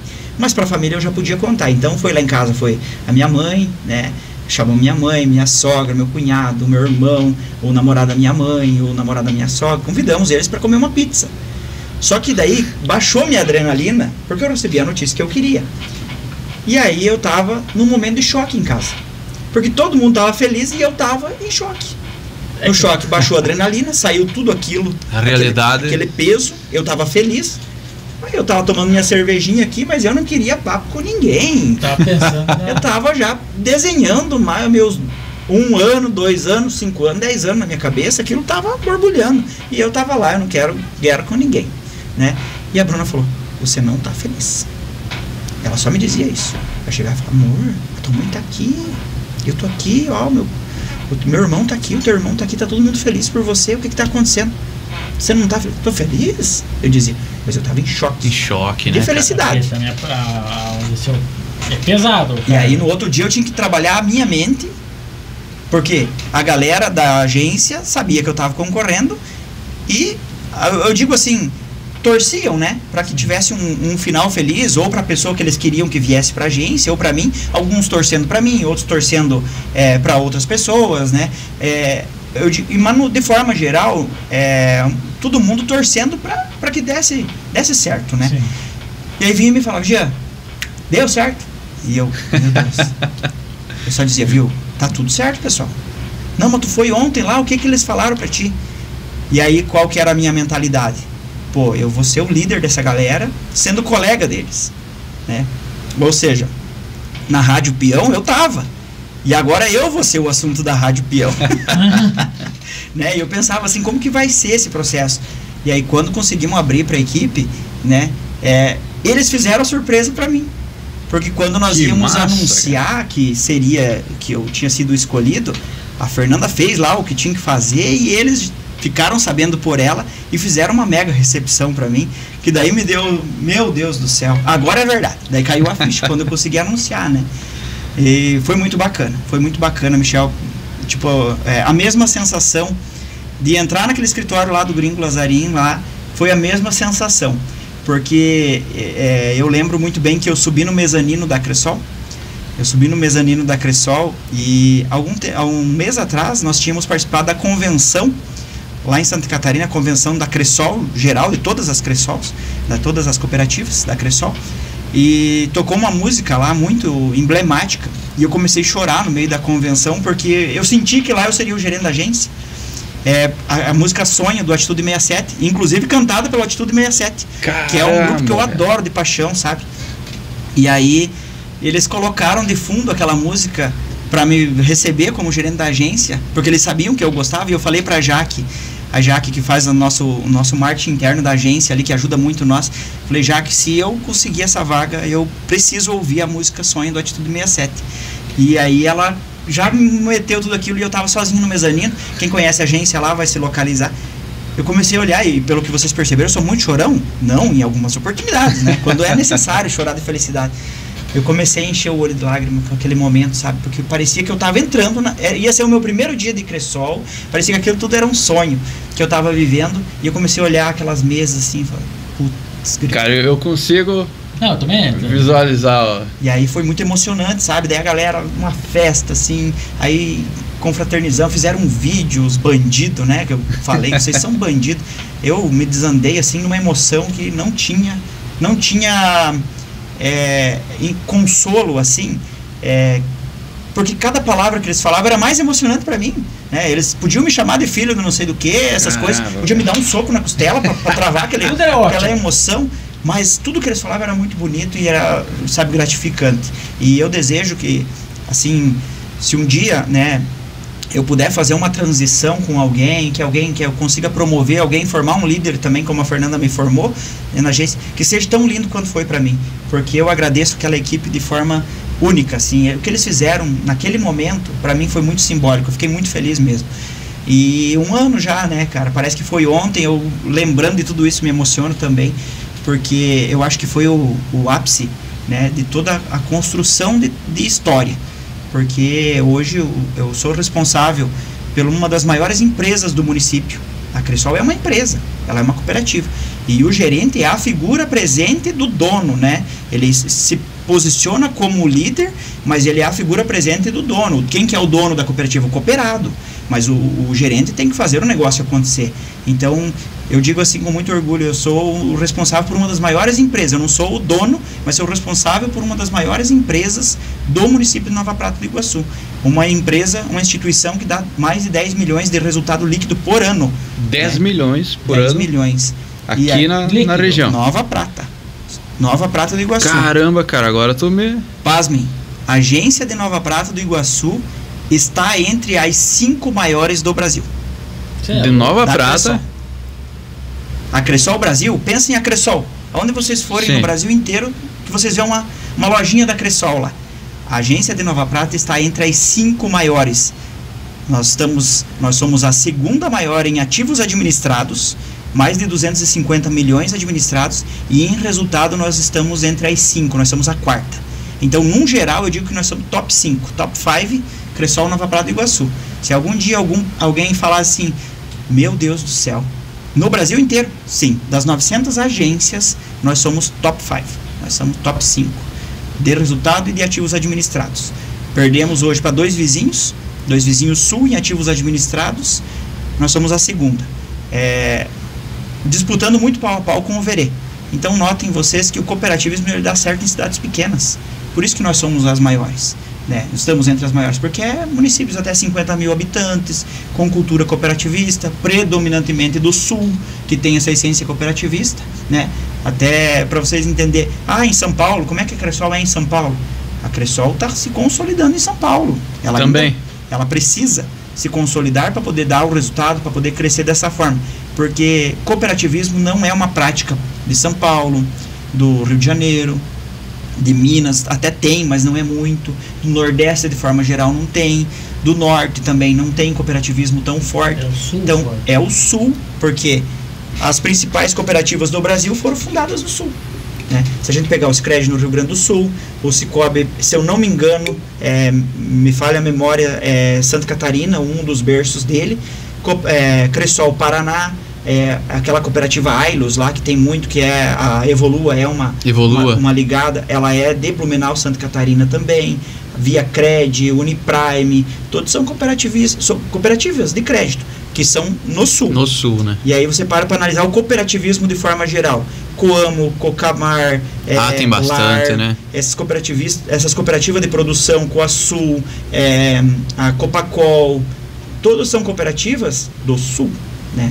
Do Sul. Se tu olhar lá para cima, lá no Nordeste, ali já do Mato Grosso do Sul para cima, são empresas, JBS, Marfrig, essas multinacionais, essas megas empresas. Então o Sul, ele é muito desenvolvido e é graças ao cooperativismo. Cara, falando do Sul agora, que um tempo atrás teve uma discussão lá sobre, saindo totalmente do assunto. Essa pauta eu gosto. Cara, separar o Sul... Mas sempre teve. Sempre teve, mas assim, não sei qual que é a posição de vocês, mas eu sou muito a favor, cara. Entendeu? Não vai dar certo. Será? Por quê? Não separa. Não, tu diz que não separa ou tu acha que não daria certo? Eu acho que a relação comercial até daria certo, né? Porque nós dependemos da extração dos minérios. Sim. Nós dependemos de muita coisa que acontece em demais polos desenvolvidos. O que eu acredito, falando economicamente, é que para separar só com uma guerra. Será, cara? Eu acho que seria a mesma situação lá da Catalunha, lá na Espanha. Coreias... eu acho que é a Catalunha. A Catalunha quer ter vida própria, né? Mas a Espanha não desmembra. Seria mais ou menos parecido que... Eu acho que não chegaria a esse ponto, cara. Eu acho que enquanto nós tivermos o nosso método de política, nós não teremos uma divisão, né? E eu digo assim, a união dos eixos, né, das regiões, ela faz as economias ficarem mais fortes por causa dos acordos comerciais. Mas eu não vejo uma separação do Sul, vejo que seria um país extremamente desenvolvido, uma mentalidade política um pouco diferente, né? Sim. Mas eu vejo movimentos do Sul e do Sudeste, não sei se vocês já ouviram falar do COSUD. Não. Já ouvi falar, O mas- COSUD é um consórcio que contempla o Sul, os três estados do Sul e os municípios os estados do Sudeste. Então lá é Minas Gerais, Espírito Santo, Rio de Janeiro e São Paulo, aí Paraná, Santa Catarina e Rio Grande do Sul. Esse consórcio se chama COSUD. E ele é um consórcio que dita muitas regras da nossa economia. E hoje quem preside o COSUD é o Ratinho Júnior. Então nós temos uma ideologia sulista, né, com Sim. uma frente mais empreendedora de trabalho. E vejam que essas duas regiões, elas são predominantemente de centro-direita ou de direita, né? Sim. Então tende a ter um movimento mais empreendedor do que um movimento mais socialista. Socialista. A parte social. O que eu digo que não daria certo. Uma separação, porque muito da conta que a gente paga hoje da desigualdade social é com recursos do Sul e do Sudeste. Porque, assim, não entrando no mérito de direita ou esquerda, muito pelo contrário. Nós estamos falando aqui de desigualdade social, que o Nordeste depende muito de nós. Com certeza. Existe a parte extrema, que são sustentáveis, beleza, pode dar polêmica isso? Pode. Que não sei o que é direita ou é esquerda. Não é esse o ponto de discussão economicamente. É que a arrecadação de impostos nossa aqui, junto com a arrecadação de impostos do turismo e das economias que eles têm lá, né, a parte econômica e produtividade, que paga a conta do social. E a desigualdade social está muito mais lá do que aqui. Lá Né? da balança, Então, lá. não teria essa divisão, porque nós precisamos ainda pagar a conta da desigualdade social. E aí, mérito político, ponto final. Não é comigo. Sim. Né? Mas economicamente eu acho que não seria viável para o Brasil e para o Sul. Meu Deus, seria uma potência mundial. Eu falo Produção. em relação a isso, cara.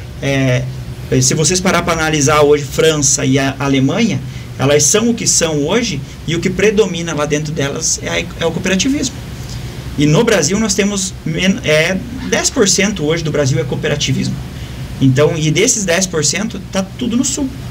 Então, se nós parar para analisar, a nossa cultura italiana, alemã, são gringos sistemáticos, né? Produtivos no Sul. Então, com 90 anos estão trabalhando. Exato. Teimosos, né? Muito caprichosos, né? Arquitetura muito bonita, muito organizado, nossos pátios, tudo. Isso mesmo, cara. Aí você para e analisa com uma produção recorde de grãos, o industrial pelo cooperativismo sendo ditado, nós faríamos frente com França e Alemanha brincando na parte econômica e a parte de desenvolvimento. Até a França, ela tenta dar vamos dizer assim, uma boicotada no Brasil, volta e meia, né? Até agora, recentemente. Briga da carne, acho que é. Mas em relação à agricultura, eles tentam periodicamente dar uma cortada no Brasil, que o Brasil realmente, cara, eu acho que ele passou, acho que uns 3 anos atrás, talvez, os Estados Unidos na soja, né? Isso. Acho que foi a única vez, inclusive, mas, cara, ou seja, no Brasil é segundo lugar, né? Primeiro eles revezam dependendo das isso aí, safras, cara. né? Mas eu digo... Só falta realmente trabalhar mais no desenvolvimento, cara. Eu acho que a desigualdade social, né, a concentração de renda que nós temos no Brasil é um dos grandes prepulsores do problema. O que eu tenho medo que aconteça com o Brasil é alguma política mal feita ou às vezes pensada com alguma situação relacionada a tentar trazer uma igualdade de renda que não vai acontecer, mas a gente pensando numa esfera, num paralelo que aconteceu com a Argentina. A Argentina aconteceu a seguinte situação: vamos taxar a riqueza. Beleza. O que aconteceu com os ricos argentinos? Atravessaram a fronteira, foram para o Uruguai, falam o mesmo idioma, carne é igual, tá tudo igual, e levaram toda a riqueza para lá. E investiram e fizeram a riqueza deles gerar uma população desenvolvida e rica também. Claro que com menos população como eles têm é mais fácil de controlar. Por exemplo, se o Paraná fosse um país, o Paraná teria uma economia muito parecido com o que é Portugal, né? Nós temos uma área territorial parecida, a cultura. Pode ser que a parte de desenvolvimento, que a gente depende muito do Sudeste, mas eu digo assim, nós temos que ter muito cuidado com as políticas, porque a riqueza pode ter a evasão das divisas, né?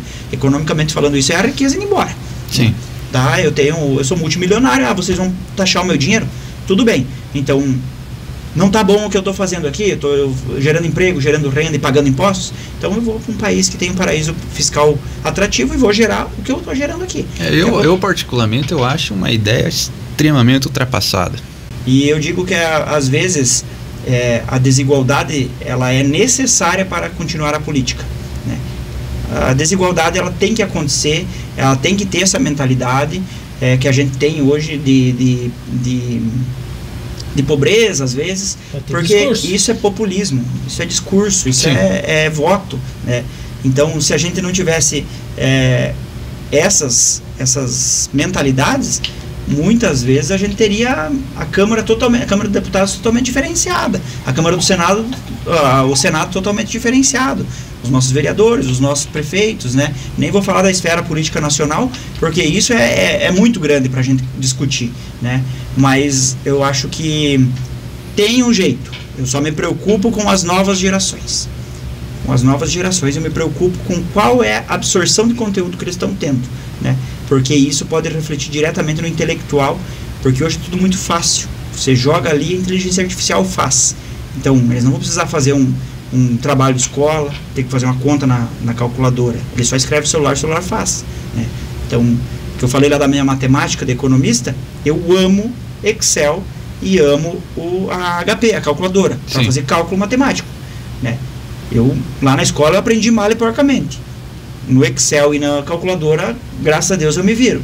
Mas e a nossa geração, que vai escrever e a inteligência artificial vai fazer? Então, 5 mais 5, eles só vão escrever lá, porque quem vai dar o resultado vai ser a inteligência artificial, né?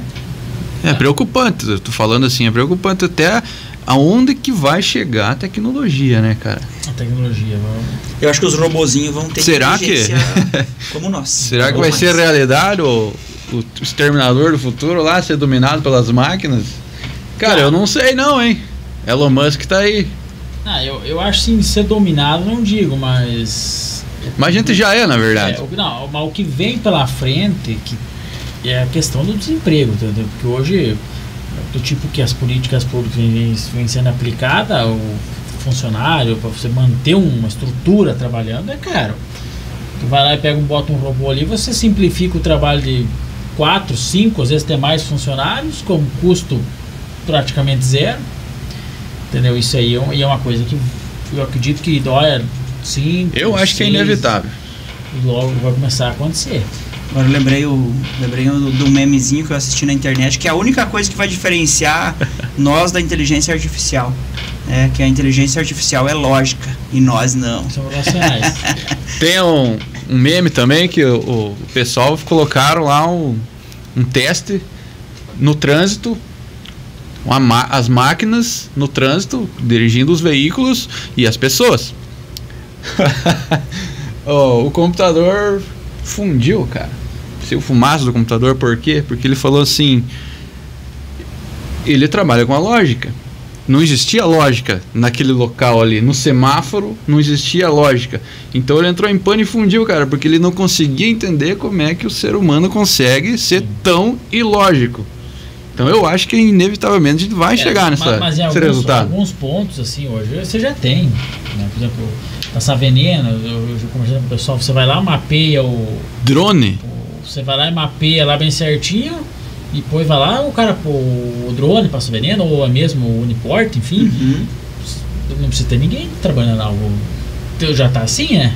A tecnologia ela traz mais precisão, traz mais qualidade, otimiza o tempo, né? Porque o que eu sempre comparo? Qual é a capacidade produtiva do brasileiro? E aí compare ele com o americano. E aí você veja quanto o americano produz mais. Trabalha mais horas? Não. Ele produz mais no mesmo tempo. Mas eles trabalham mais horas por dia também. Sim.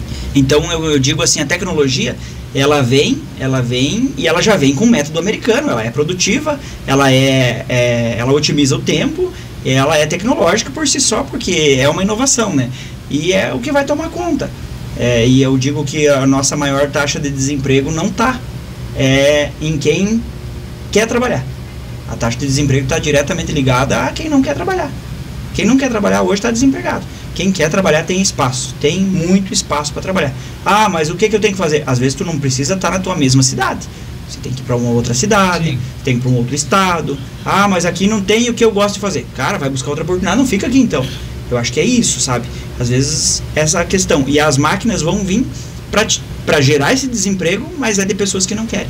Porque o mesmo cara que passava veneno com a maquininha, ele passou veneno com o trator, ele passa com o Uniporte e ele pode ser o programador do Uniporte e do drone. Exatamente. É só evoluir junto. Evoluir junto, exatamente. É exatamente isso daí, cara, porque tem que procurar, né? Exatamente. Se não é o lugar, é a oportunidade, evoluir, né? Porque evoluir, cara, se você tem que evoluir porque tu vai ficar para trás, cara. E a gente falavam isso antigamente, né? As coisas andavam mais devagar, mas o povo falava: "Ah, não, cara. A gente tá vendo isso agora, cara", né? Essa maquininha aí, ela já controla a gente, né? Controla. E tu falou antes ali sobre a posição no ranking das cooperativas da Cressol, qual que é a mesma que ela tá? A Cressol, o sistema Cressol, Isso. no sistema financeiro nacional, ela é a terceira maior do cooperativismo. Então ela fica atrás do Cicobi, do Sicredi, Cressol. Isso ela atingiu em quanto tempo? Em 30, nós vamos fazer 30 anos. 30 anos. 30 anos, com 900 agências, 1 milhão de cooperados nós temos. E o Brasil, a fatia que representa hoje o cooperativismo no Brasil é menos de 10% da população. É 10%, às vezes varia um pouco, sabe? Mas é 10% da população hoje, ela tem alguma ligação com o cooperativismo. Então note o quanto no Brasil o cooperativismo é pequeno. E agora, como eu já estava falando do meu presidente Ratinho Júnior, né? Que eu declarei o amor eterno pelo Ratinho Júnior aqui, por ele ser um cara, eu acompanho bastante ele, o trabalho dele. Eles estão fazendo um processo de desenvolvimento do Paraná. E esse processo de desenvolvimento do Paraná é um plano de trabalho do Ratinho. Eu não estou puxando o saco dele, é porque o plano é muito bom mesmo. Como economista está falando aqui. O plano deles é cidade pequena, cidade média, qualquer tipo de cidade que não tenha desenvolvimento. O que eles estão fazendo? Levando uma cooperativa para lá. Levando uma cooperativa. Cooperativa de produção, uma cooperativa... eu vejo muito eles publicar com a LAR. Parceria do governo do estado com a LAR. Sim. Então, teve uma cidade lá que eu não lembro o nome, com 15, 20 mil habitantes, que estava com pouco desenvolvimento, pouco emprego, pouca renda. O que eles fizeram? Levaram uma cooperativa da LAR. O que a LAR faz hoje? A LAR é uma cooperativa, uma cerealista, ela tem mercados, ela tem postos de gasolina, ela tem frigoríficos, ela tem integrações, integra o peixe, integra o aviário, integra o suíno. Então ela tem toda a cadeia produtiva. E o legal do cooperativismo. Por que o cooperativismo gera desenvolvimento? Porque tudo que ele gera de lucro, ele vai devolver para a sociedade. E ele devolve para os cooperados locais. Então, usei o exemplo da LAR, pego a Cressol de Nova Prata. Falei que nós temos 10 milhões de resultado, acumulado até o momento, mais de 10 milhões. O que vai acontecer com esse resultado? Nós vamos devolver para a sociedade. Nós vamos pegar lá, todo mundo que é cooperado vai ganhar um pouquinho. Aí vai pagar o juro do capital do cooperado, vai remunerar o que o cooperado investiu na cooperativa. Vai devolver via fundo social. Vai lá, vai fazer uma parceria com o Rotary Club, com um colégio, com uma creche, vai devolver o fundo social. Vai fazer um patrocínio do clube esportivo, de um atleta, que vai devolver para a sociedade, qualidade de vida. Vai investir num evento, numa feira, vai devolver para a comunidade. Vai pegar um pouco desse dinheiro, que é uma boa fatia, estatutário, acho que é 58% desse recurso, vai para reservas. O que é a reserva? É a solidez da cooperativa, é o que mantém o negócio em dia. Caso algum cooperado às vezes não tenha como pagar suas contas, tem um fundo que não garante o pagamento da dívida, mas suporta a pressão, né, por não receber aquele recurso até que o cooperado consiga pagar, né? Então tudo isso é devolução para a sociedade. E a reserva, esse 58%, se um dia não existir mais cooperativa, a reserva é de todos os cooperados. Então ela só não está na conta capital do cooperado, mas ela está lá numa caixinha que é do cooperado. Então nós de Nova Prata temos 40 milhões de reservas e patrimônio, né? Patrimônio do próprio cooperado, que está lá guardadinho. E desses 40 milhões, nós devolvemos uma fatia para o cooperado. Hoje os nossos cooperados, eles têm 20 milhões de cota capital na Cressol. Só os cooperados. E 40 milhões de patrimônio, e mais toda a operação e o resultado que isso aí vai gerar no futuro, que é o efeito agregador de renda, né? E aí volta, hoje nós tivemos aí a nossa cooperativa parceira, que é a Coasul, devolveu 2 milhões para o nosso município, mais de 2 milhões de sobras acumuladas, sobras do exercício. Nós, essa semana ainda, essa semana é amanhã, né? Acredito que amanhã nós devemos devolver para o nosso cooperado 1.700.000 de juros ao capital. Então, tudo isso é devolução. Vai lá, vai aumentar a cota capital do nosso cooperado, né? Proporcional ao que ele já tem. Então, esse é o efeito do cooperativismo que gera crescimento, que o governo do estado pega muito isso como desenvolvimento nas pequenas e médias cidades do Paraná. Então, por que o país pode... Por que o país nosso ainda não deu certo? Porque na Alemanha, na França e nos Estados Unidos, as maiores empresas são cooperativas, os maiores bancos... A Crédit Agricole é o maior banco da França, é uma cooperativa. Uma cooperativa também. Te cortando essa questão de bancos, vamos falar assim, por exemplo, hoje aqui nós não temos mais Itaú, não tem mais banco, tem o Bradesco. Tem o Bradesco. Pequeno, tal. O Banco do Brasil acho que não sei se tem ainda. Tem, né? Mas assim, se seguir essa linha que você falou aí, a tendência é, não vou dizer ser extinto, mas eles regredir muito. Isso está acontecendo? Já está acontecendo nas pequenas cidades. Hoje, para um banco, nós temos 3 tipos de instituições fora as financeiras, né? Mas vamos falar das 3 principais instituições financeiras, modelos, né? Os bancos tradicionais, os bancos públicos e as cooperativas de crédito. Daí depois tem as financeiras, as lojinhas de crédito, essas coisas, os representantes comercial e fintechs, essas coisas. E bancos digitais também. Mas vamos focar no que tem no nosso município. Bancos tradicionais, Bradesco, Itaú, Santander, essa classe de bancos. Banco público, Caixa Econômica Federal. Tá. A Caixa Econômica Federal é um banco totalmente público. O Banco do Brasil, ele tem partes acionistas e parte público, mas ele é o banco do governo, né? Então, nós temos, e as cooperativas de crédito. Para os bancos não é viável agências, não é viável a operação em cidades pequenas, porque eles têm sistemas aprimorados que atendem online, digital. Sim. E para eles, o que eles não querem é relacionamento próximo, que custa caro para eles. Eles não querem ter um Jean que mora em Nova Prata há 28 anos, que tem relacionamento. Não, para eles não é interessante. Por quê? Porque eles querem que o atendimento seja totalmente profissional e não relacionamento.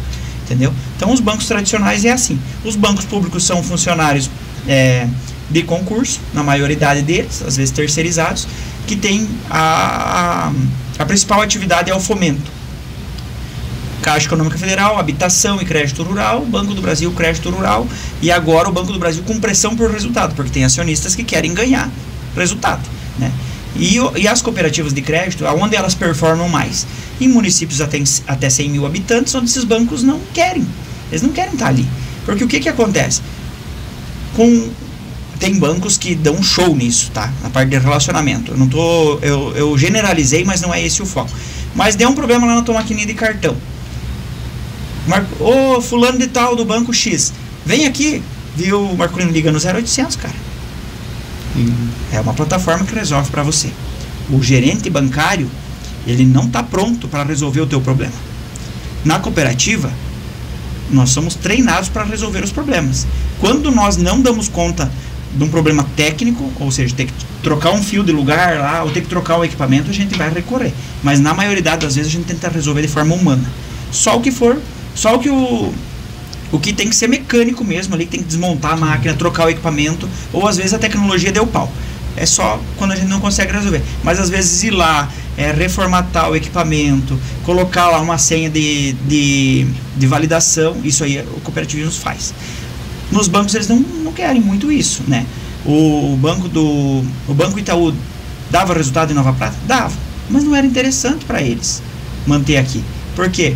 Tava ali uma sede própria que eles podiam vender, funcionários caros, tudo que você tem dentro de um banco tem que dar resultado, então se torna muito maçante para o cliente.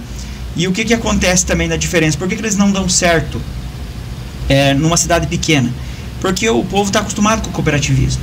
Por exemplo, você vai lá na cooperativa e você vai lá e pede 100 mil reais. Você chega na cooperativa, viu? Marcolino, me dá... Tu tem uma garantia? Tá? Tem, tudo certo. Viu? Me dá 3 dias aí que eu te dou uma resposta. Você já não consegui meio de imediato, tá? Chega no banco, o cara chega lá e fala, eu preciso 100 mil reais para fazer o meu serviço aqui. O banco diz, viu? Não tem. Não tá pré-aprovado. Ou seja, você depende do que o banco quer fazer para você, que o sistema diz que faz. Então não precisa de pessoas. Porque se você tem o crédito no banco, você tem o aplicativo. E se você não tem pessoas para lutar por você. Então eu vejo que esse é o grande diferencial do cooperativismo. Por que dá certo na cidade pequena? Porque todo mundo conhece todo mundo. É um atendimento mais personalizado, né? E assim, cara, eu não sei se foi comigo que aconteceu, mas eu teve situações de eu ir... Não vou falar o nome do banco, mas é banco, né? Que não é... Sim. Do governo, assim. O atendimento, pelo amor de Deus, cara, você chega lá, o cara te olha, parece que tava num velório. É que nem o cara ir lá na minha oficina, lá, eu tenho que atender tudo bem, eu posso estar num dia ruim, mas eu tenho que, tudo bom dia, como é que o senhor tá, tudo bem, o que eu posso ajudar, entendeu? O cara, eu cheguei lá no banco lá, o cara olhou assim, o que deu, eu preciso do quê? Tipo, assim, parece que eu tava lá incomodando, cara. Então assim, pô, e na cooperativa não. Tu conhece as pessoas. Tu conhece as pessoas, isso que é melhor de tudo, você tem confiança. E essa questão do atendimento também é outra coisa que, nossa senhora, você manda mensagem, o cara te responde, o cara vai lá na tua empresa, vai na tua casa se for preciso. Então, uma coisa mais próxima, né? Um relacionamento mais próximo. Eu vejo o principal diferencial e hoje eu falei com uma parte da equipe nossa lá, eu falei, e tem uma palavra que eu uso de um cooperado nosso, que ele falou que se um dia a gente perder a essência, fecha essa bodega e abre outra. Porque não pode perder a essência do cooperativismo. Qual que é a essência do cooperativismo? Bom dia, tudo bem? Como é que você tá? Oi, Marcolino, te conhecer pelo nome, te visitar, entender que às vezes o que você precisa é um serviço, mas também ser teu consultor. Não, Marcolino, mas se tu fazer assim, ó, eu tenho esse case de sucesso, não quebrar o sigilo, porque nós temos regras, né? Nós não podemos quebrar o sigilo do cooperado, mas eu tenho uma situação parecida com a tua, que a pessoa optou por essa outra estratégia, o que você acha? Né? Trazer 2, 3 opiniões diferentes. Olha, isso não existe. Se existir num cenário de um sistema financeiro tradicional, tem custo para você ter um consultor. Dentro dos bancos existem consultores e custa caro para você ter. A manutenção de conta é diferenciada quando você tem uma conta com consultor do que quando você tem uma conta com amigo teu, né? Exatamente. É personalizado, por isso que está crescendo, né? E agora mudando totalmente do assunto, o podcast lá do Assemp, né? Isso. Como é que surgiu essa ideia do podcast ali, Jean? O Marcolino tá aqui, não me deixa mentir, né, Marcolino? Quando a gente assume algumas responsabilidades, ou quando a gente tá mais disponível ajudando a comunidade, aparecem oportunidades, né? O Marcolino tá no Rotary ali, faz um excelente trabalho junto com todo o time do Rotary lá, e eu me desafiei em 2021, acho que foi 2021 isso, a tentar fazer algo diferente na associação comercial. Eu, junto com o Leonardo e com toda a equipe da nossa diretoria, a gente queria fazer algo diferente, algo jovial, que não se tornasse só a janta, né? A reunião com a janta. Tanto que nós não fizemos nenhuma janta de reunião. A gente sempre fez pautas técnicas, né? E aí, como que a gente nunca foi muito político também, né? Como que a gente vai vender a nossa imagem? Como que a gente vai falar das nossas ações? Como que a gente vai contar a história do nosso associado, né? Então eu me desafiei lá a fazer parte desse trabalho voluntário, junto com toda a equipe ali, que é um trabalho voluntário de tocar a associação comercial. No primeiro momento eu era diretor de assuntos comerciais e agora, nessa segunda gestão nossa, tesoureiro. E aí eu e o Léo sempre gostamos dessa pauta, né? TikTok aí, vendo os podcasts, o Flow, né? Vendo os podcasts de entretenimento e também de informações. E a gente pensou, como que a gente vai vender o nosso associado? Contar a história dele. E também do comércio local, e tivemos grandes figuras, né, no nosso podcast a nível regional. E aí o Maia tinha lá já no passado, tinha-se uma parceria com a Cressol, lembra do Suição Cressol? Sim. Aí tinha o podcast dele do Matiel, não era um podcast exato, se chamava Cressol Esportes, mas era uma dinâmica de podcast. Eu digo que o Cressol Esportes, ele era tipo jogo aberto. Tinha as poltroninhas lá, e tinha o apresentador, a tela verde atrás, né? E era legal. E aí o Maia deu uma inovada, trouxe lá com o pessoal da igreja dele lá, da igreja quadrangular, fizeram lá um programa também, e ele fez aquele negócio, e a ideia sempre foi do Maia, né? Sim. A ideia principal, até um abraço pro Maia, que eu falei pra ele, vou fazer lá e você vai me assistir, cara. E aí eu e o Léo falamos, vamos adaptar isso pra associação comercial, vamos vender o negócio do nosso associado. Tanto que nós não temos patrocinador, não temos nada. O patrocinador é o próprio associado. Ele que banca aquela estrutura para nós, porque nós pagamos, né, uma mensalidade lá para manter o programa ativo, e é o comércio local que paga a associação comercial, né? Cara, que legal. A nossa decisão, vamos, e aí? Ninguém sabe fazer nada, cara. Bah, cara, aí que tá o BO da coisa, cara. E o gatilho, ao vivo. O de vocês é ao vivo, né, cara? Aí eu falei bem assim, Léo, não vai dar certo isso aí, cara. Eu vou gaguejar. Ele falou, eu também. Aí pegamos, pra começar, um âncora, né? Nós não tava contentes só com 2 pés de chinelo lá. Vamos trazer uma pessoa grande pra engrandecer nós também. O programa já começar lá em cima. Edgar Scott. Bah. Meu Deus, que aula de vida. Contou a história dele, contou a história profissional dele, contou a história de vida dele, a história de tudo. E nos deixou muito confortável. Porque ele é uma pessoa fora da curva, né? Contou a história dele, mas facilitou a nossa vida. E depois que foi o primeiro, aí a gente já embalou.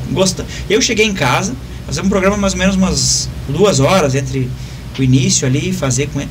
Eu assisti tudo. O podcast no mesmo dia, assisti tudo. E uma energia, assim, sabe? Provavelmente vocês passaram por isso com o primeiro de vocês também. O nosso primeiro tem que ser em off, né, Marcelo? Pra contar. Que legal, né, cara? E aí foi algo assim que a gente pensou em valorizar a história do comerciante. A gente dá os pitacos da nossa história, assim, quando liga, assim, com um participante, né? A gente dá um pitaco da nossa história junto, conta, mas nunca nós queremos ser os protagonistas. A gente fez um que outro programa sozinho, só com a diretoria, mas buscando trazer informação para o nosso associado. A gente teve picos de audiência, a gente trouxe figuras emblemáticas da região também. Eu vi que vocês trouxeram o dono lá da CIS, né? O Gilson Tedesco. E esse eu assisti, cara. Ele veio de helicóptero. Eu admiro esse cara, eu vi. Veio de helicóptero, fizemos um extraordinário, foi feito no período da manhã, ao vivo também, num feriado. Ele veio, maior carinho do mundo, prestigiou o nosso. Foi um dos que mais deu audiência também. E esse cara é fora da curva, né? E o que mais deixa a gente feliz é tipo. Vou trazer um exemplo, né? Que a gente eu vi e fiquei sabendo também. O pessoal colocando, às vezes, no comércio. O Fê ali da academia colocou o podcast durante o pessoal tá treinando, então tá nós ao vivo lá, legal, cara. E a gente levou várias figuras lá, 64, 65 episódios, e a gente tá encerrando ele, né? Tá encerrando. Passando aqui para vocês em primeira mão.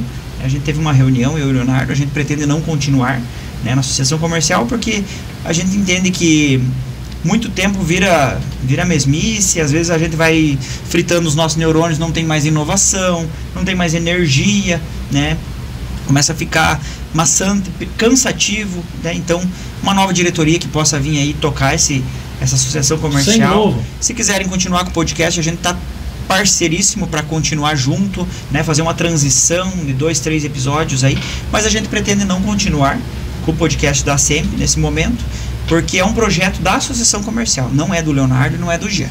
Então, eu sou muito agradecido ao Léo por ser o nosso líder lá, o nosso presidente, e por fazer o trabalho que ele fez e que vem fazendo pela associação comercial. A gente tem um novo objetivo aí, a gente está encarando o Conselho do Turismo Municipal, então a gente pretende despender aí nossa energia no Conselho do Turismo Municipal e trazer aí protagonismo no Paraná, para Nova Prata do Iguaçu. E aqui tem potencial. Nós queremos trazer e ser parceiro da administração municipal para que a gente coloque Nova Prata como protagonista no estado do Paraná. Então, projeto de 10, 15, 20 anos, não sei. Mas a gente quer colocar nossa energia nisso. Então, quem vir aí pela associação comercial, ou toca o podcast, ou paralisa, né? Mas, muito legal, Michel. Meu, que emoção, cada dia uma emoção, uma adrenalina. Teve podcast que a gente se emocionou muito, que foi o da Mana, né? A Mana veio aqui também, né? Não veio ainda. Ainda não. A Mana e o Nino. Esse dia eu quase falei com ele ali. Eu pensei em convidar ela, mas daí no outubro, né? Outubro rosa. Mas ele já estava no final do mês ali. Eu vi que eles iam fazer com vocês. Daí eu falei, não, ela vai lá, manda que. Mas eu gosto de assistir lá porque é um tema que me atrai bastante, né? Uhum. E o dono da CIS lá eu gostei demais, né? Eu admiro aquele cara. Até falei antes, gostei do Jonas também, que eu conheço o Jonas. Abraço, Jonas. Vai no mercado lá para conversar, ele conta umas mentiras lá. Mas assim, o ao vivo, cara, Pra mim, o ao vivo é muito difícil, cara. Que eu tenho o TDAHzinho ali, né? Esquece. Eu dou umas travadas assim, cara, eu começo a esquecer. Eu falei que o nosso primeiro tinha que ser contado em off, mas vamos contar, né, Marcolino? O Diego vai chorar. O Diego... o Diego veio de Foz do Iguaçu, Dr. Diego. Diego Venera. Extremamente profissional. Cara top demais. Veio de Foz do Iguaçu gravar com a gente o primeiro, né? Daí o que aconteceu? Como aqui é tudo improvisado, você tá vendo? É uma gambiarra, pesada. Aqui é gambiarra total, é improvisado totalmente. O Jean tá de prova aqui. E o... é muito bonito aqui. O que aconteceu? Eu não tinha ainda pedestal suficiente, né, pra colocar os celulares. A gente faz com os celulares.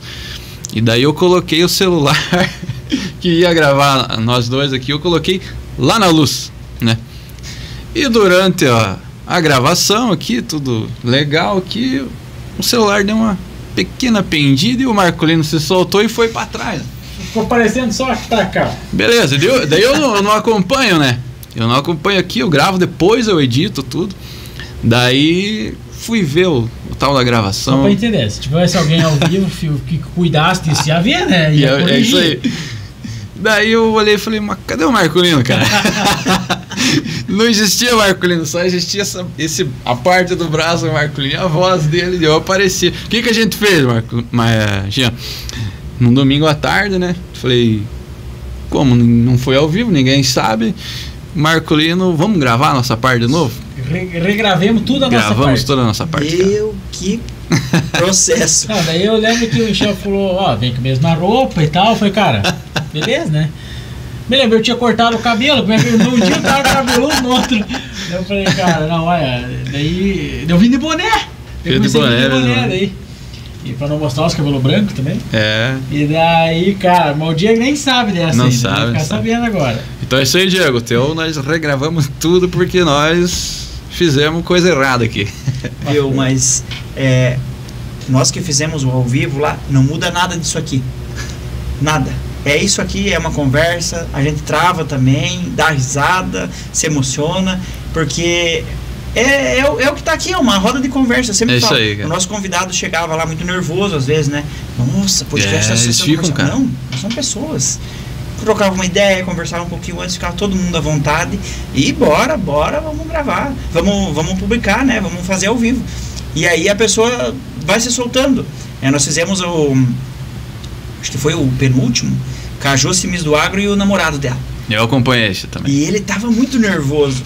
E no final ele tava muito solto, né? Mas no começo ele só... Eu vi que ele tava falando mais. E no final ele já tava solto. Então, o ao vivo basicamente o nosso vai ser a íntegra, né? Porque foi totalmente leve, tranquilo, né? E eu acredito que de edição, só aquela hora lá que você ia xingar. Essa eu vou... Não, você pode deixar porque tá tudo certo. Não, mas teve podcast da câmera um dia também, nós estávamos entrevistando a Neguinha. E daí eu aqui assim começou a me dar uma câmera, eu falei, não é verdade, cara, você é ao vivo. Eu fui me arrumando a perna, que passou, teve outros também, né, cara? Diretor Johnny, eu cortei a parte que deu a câmera ali, cara. Deu a câmera no diretor ali que a gente deu muita risada, cara. Mas é assim, cara, é legal, né? E eu tenho isso aqui, ó. Eu não sei se eu até falei, isso aqui é uma terapia pra mim. É muito bom. Eu gosto de vir aqui conversar, escutar a tua história, assim. Pô, tu foi falando ali, eu tava na minha mente, tava, vamos dizer assim, vendo tudo aquilo que tu falou. E isso pra mim é uma terapia, cara. Eu faço de coração. Assim. Que nem eu falei antes, eu já queria há muito tempo chamar o Jean, porque eu admiro essas histórias, Jean. Eu te conheci e eu vi onde tu chegou e eu tenho absoluta certeza que tu vai muito mais longe pelo perfil que você falou, né? Que é uma pessoa que nunca ficou acomodada, né? Sempre buscando. Não pode, tem que pagar as contas, né? E eu tenho certeza que vai muito longe. Então eu queria trazer o Jean já há bastante tempo. Que bom que você aceitou, cara.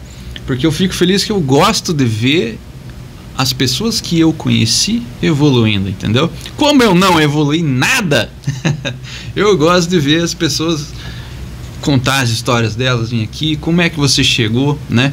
Até o Jonas, que a gente citou, que fez o podcast com vocês lá, te convidando, Jonas, agora aqui, aquele dia eu te convidei no mercado lá, você deu uma cara, eu quero você aqui, cara, a tua história, contar o tempo que nós trabalhamos junto lá naquele frigorífico lá.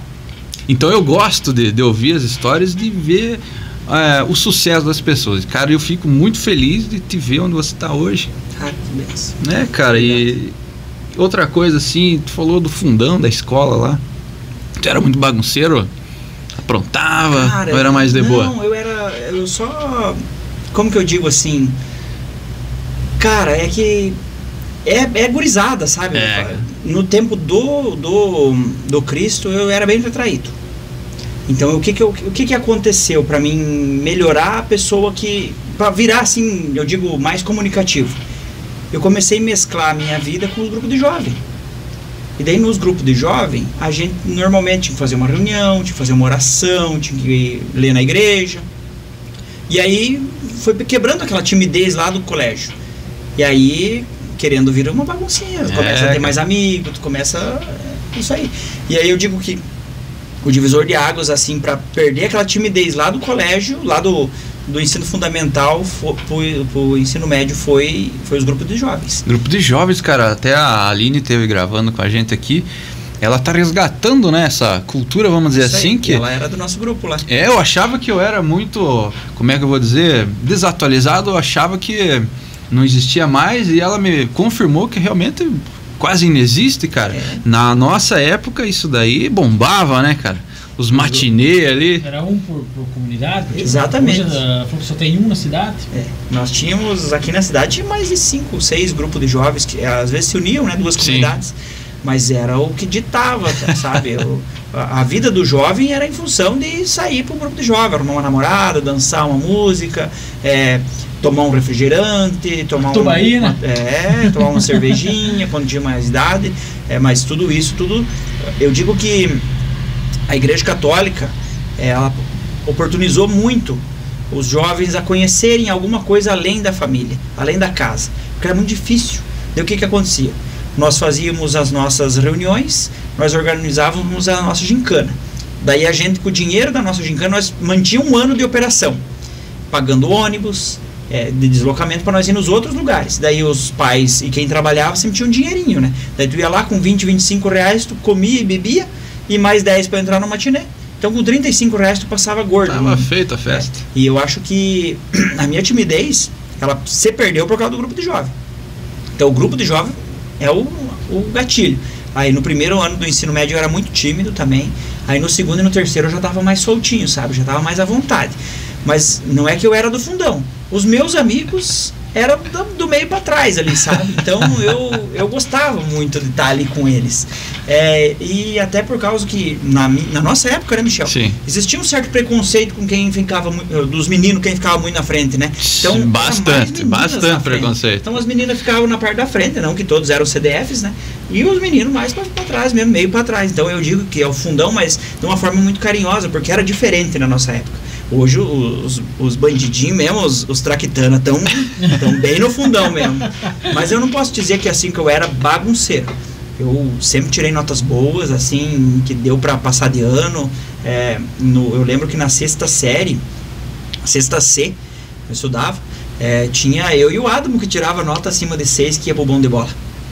Cara, bom de nota, né? Bom de nota. Bom de nota. Então não era... Eu nunca reprovei também, então... Mas no ensino médio eu gostava, assim, de estar mais com a galera ali, com a piazada, gostava de jogar bola. Então, normalmente, a tua galera do jogo de bola se tornava os amigos, né? Não vejo com maus olhos o fundão. Hoje eu não sei como que é, né? Mas na nossa época, eram as meninas na frente e os meninos atrás, pronto. Tinha, que nem você falou, tinha um preconceito, né? Assim, Se fosse pra frente, tu já era excluído. E o fundão lá tinha uma aura, né? Quem sentava no fundão lá já dava de andar com o peito estufado, os caras iam saindo da frente, né, cara? Nossa, era massa. Ainda eu tenho saudade do tempo de escola. Se pudesse voltar. Mas se eu voltasse, eu acho que eu ia tentar fazer um pouquinho diferente na questão. Tu falou que nunca reprovou, eu já reprovei com força, cara. não levava muito a sério, né? Mas dá pra ver, né? Que quem levava a sério tá em outro patamar. Mas assim, cara, eu tenho muito saudade tempo da escola. E esses grupos de jovens a gente não chegou a fazer parte, acho que nem você, né, Marco? Eu também não participei. Mas eu tinha muita amizade com o pessoal que fazia, pessoal lá da Vitória, né? Do Guarani, né? E era muito divertido, cara. De ver as competições. Na cidade nunca teve um grupo de jovens da cidade. Nunca teve, né? Não tava lá, então. Nunca teve, assim. Mas a gente não ia participar, porque a gente era numa linha mais outside, vamos dizer assim, né? Pode ser. Curtir um Eu nunca rock. participei, mas eu lembro que eu ia no matinê, eu ia. Ah, a gente ia. Mas quando eu chegava lá já tava acabando a gincana de vocês. Acabava. Acabava 2h30. Por aí, né? Começava de manhã. Acho que era de manhã, né? Não, começava de manhã a programação com a recepção. Aí a gente fazia um início, né, das atividades, a parte mais de receber e ouvir uma música ali, dançar. Aí ia pra missa. Sempre tinha o ritual da missa, né? Aí fazia uma parte da gincana, a missa. Aí depois do meio-dia fazia mais uma parte da gincana, daí liberava com o almoço 1 hora. E de tarde voltava com o resto da gincana para 3 horas começar o matiné. Eu lembro que às vezes chegava meio cedo, tava ainda, de tinha gincana ainda. Nós judiávamos dos nossos convidados lá no Ouro Fino e era bonito de ver. Eram as provas mais inusitadas. Quem trazia um peixe primeiro? Meu Deus. E eles traziam o peixe vivo. Tinha que trazer peixe vivo, né? Caramba! Pulavam nos açudes, entravam nas sangas. O seu Belarmino Miguel tinha uma piscininha na frente com os peixinhos coloridos uma vez. Limparam. Meu Deus. Daí na outra gincana, ele não falou nada pra nós. Daí na outra gincana, no outro ano, ele chegou e falou: Jean, viu, esse ano vocês só coloquem 2 cuidar ali dos meus peixinhos, porque o ano passado foi tudo. Eu vi que os peixinhos eram muito bonitos pra nós conferir lá. Foi tudo os peixinhos dele, cara. Mas dá saudade. Essa parte dá muito saudade. Inclusive conheci a minha Bruna por meio do grupo de jovens, né? Então nós se encontramos por meio das amizades dos grupos de jovens e aí eu me encantei com ela numa gincana e eu já vinha conversando com ela. Daí eu olhei, gostei, e aí não sei se ela gostou, faz 12 anos já, né? E a gente começou esse namorico, né? De ficar e já engatamos um namoro e desde 2012 estamos juntos. Hoje ela mora aqui comigo. É o grande amor da minha vida, né? Então... Tem filhos já? Não, ainda não. Ainda não? Mas é uma relação muito, muito bacana, muito transparente. A minha sogra é muito gente boa também, a Rose, um abraço, Rose vai assistir provavelmente, acompanha tudo que a gente posta. Tem o meu cunhado que também é um cara super parceiro também, então me acolheram na família deles, né? A minha família é maravilhosa também, a minha mãe, meu Deus do céu, a guerreira, entregou tudo e mais um pouco para poder criar eu e meu irmão. E com todas as dificuldades da pobreza extrema, com todas as dificuldades do alcoolismo do pai, de não ter, né, como... E a gente superou isso, estamos aqui gordinho e firme. Também um abraço para a mãe aí, um beijo, te amo, mãe. O Giovanni também passou por tudo isso, só que o Giovanni não sofreu o que eu sofri, né? Porque ele era mais novo, então ele era uma criança, ele não viu os movimentos de todo o sofrimento. E ele demorou muito para amadurecer também, e ele sabe que eu falo isso não é por mal, ele agora tem 30 anos, né? Amadureceu tarde, no meu ponto de vista, mas porque ele não conseguiu viver o sofrimento. Eu acho que o que me fez amadurecer antes foi o sofrimento. E eu blindei muito ele, né? Eu fiz a figura de pai ali com ele. E o Giovanni também teve aí, trabalhou no espaço regional com o João Carlos, ali no jornal. E depois ele acabou com a falência ali do jornal, que não era mais com o João quando fechou, né? Aí ele conseguiu uma oportunidade no Itaú, aqui em Nova Prata, foi para Saldo Lontra, aí foi para Cascavel, e a semana passada ele pediu a conta no Itaú e tá vindo trabalhar com nós na Cressol de Saldo Lontra. Ah, que legal. Vai trabalhar, tá vindo para casa de novo, pertinho da mãe. A mãe sofre muito com a ausência dele e tá pertinho de casa agora. Vamos fazer dupla na Cressol. Ele lá e nós aqui. É isso aí.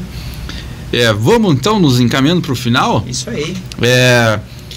Jean, quero agradecer a você que nem eu já vou repetir, eu queria bastante tempo já ter você aqui pra gente conversar. Que nem eu disse, eu admiro as pessoas do meu tempo ali que conseguiram vencer, e tua história é uma história de superação, Jean. Com certeza. E eu tenho absoluta certeza que tu vai chegar bem mais longe, Pia. Muito obrigado, Jean. Espero a gente um dia fazer mais um podcast, né? Portas sempre abertas, né? Que eu gosto assim, quando o convidado conta bastante história, porque daí eu falo pouco, daí eu não preciso me esforçar, né, cara? Não, a gente fala, né? A gente fala pra todos assim, que sempre fica aberto as portas. O dia que não precisa nós convidar, né, Michel? O dia que você fala, pô, tô afim de ir lá de novo lá, contar umas novidades aí, tá? Só bater um fio aí. É isso aí. Pessoal, como eu sempre falo, você que está nos acompanhando, dá aquela força para nós, compartilha aí nosso vídeo, se inscreve no nosso canal do YouTube lá, que, cara, o YouTube ainda na nossa região, cara, ele é bastante fraco, né? O Instagram já é totalmente diferente, ele impulsiona o Instagram ali, dá bastante resultado, e o YouTube ainda é bastante fraco, a gente não tem a cultura aqui, né? Então se inscreve lá no nosso canal do YouTube, pessoal, e compartilha nos grupos ali da família, no grupo da família, para incomodar, entendeu? E daí assim, mas principalmente para mostrar o quanto nós somos ruins fazendo isso daqui, beleza? Então, Jean, falar alguma coisa para se despedir? Agradecer a oportunidade, Marcolino, Michel, toda a equipe de vocês aí que com esse projeto, né, desejar sucesso para vocês com o podcast, também sucesso na vida profissional e pessoal de vocês, nos outros empreendimentos que vocês tocam, que vocês trabalham, né, nos trabalhos de vocês. Agradecer a oportunidade, contei um pouco da minha história aqui, fiquei muito feliz de poder compartilhar com vocês, me emocionei bastante lembrando, porque a gente só lembra quando a gente conta, né, porque o dia é tão corrido, a vida é insana e intensa. Sim. E lembrar de pessoas também que ajudaram nessa escalada de crescimento, sempre importante, né? Eu lembrei várias pessoas aqui e isso fica registrado aí pro resto da vida, fica publicado, né? Obrigado, é a primeira oportunidade que eu tenho de contar a minha história assim publicamente, e agradeço vocês pelo convite, pelo carinho que me acolheram aqui. E contem sempre comigo também, não só comigo, com toda a equipe da Cressol, com a minha família, né, que a gente está sempre à disposição aí para fazer o melhor sempre. Pessoas boas fazendo as coisas certas, o mundo será melhor. É isso aí. Então, senhoras e senhores, Jean-Pierre Fausto, para mim foi uma honra tremenda. Então, assim, ó, daquele jeito, curte, comenta, compartilha, mas não para mostrar que nós somos bons, para mostrar que nós somos ruins, beleza? Até a próxima!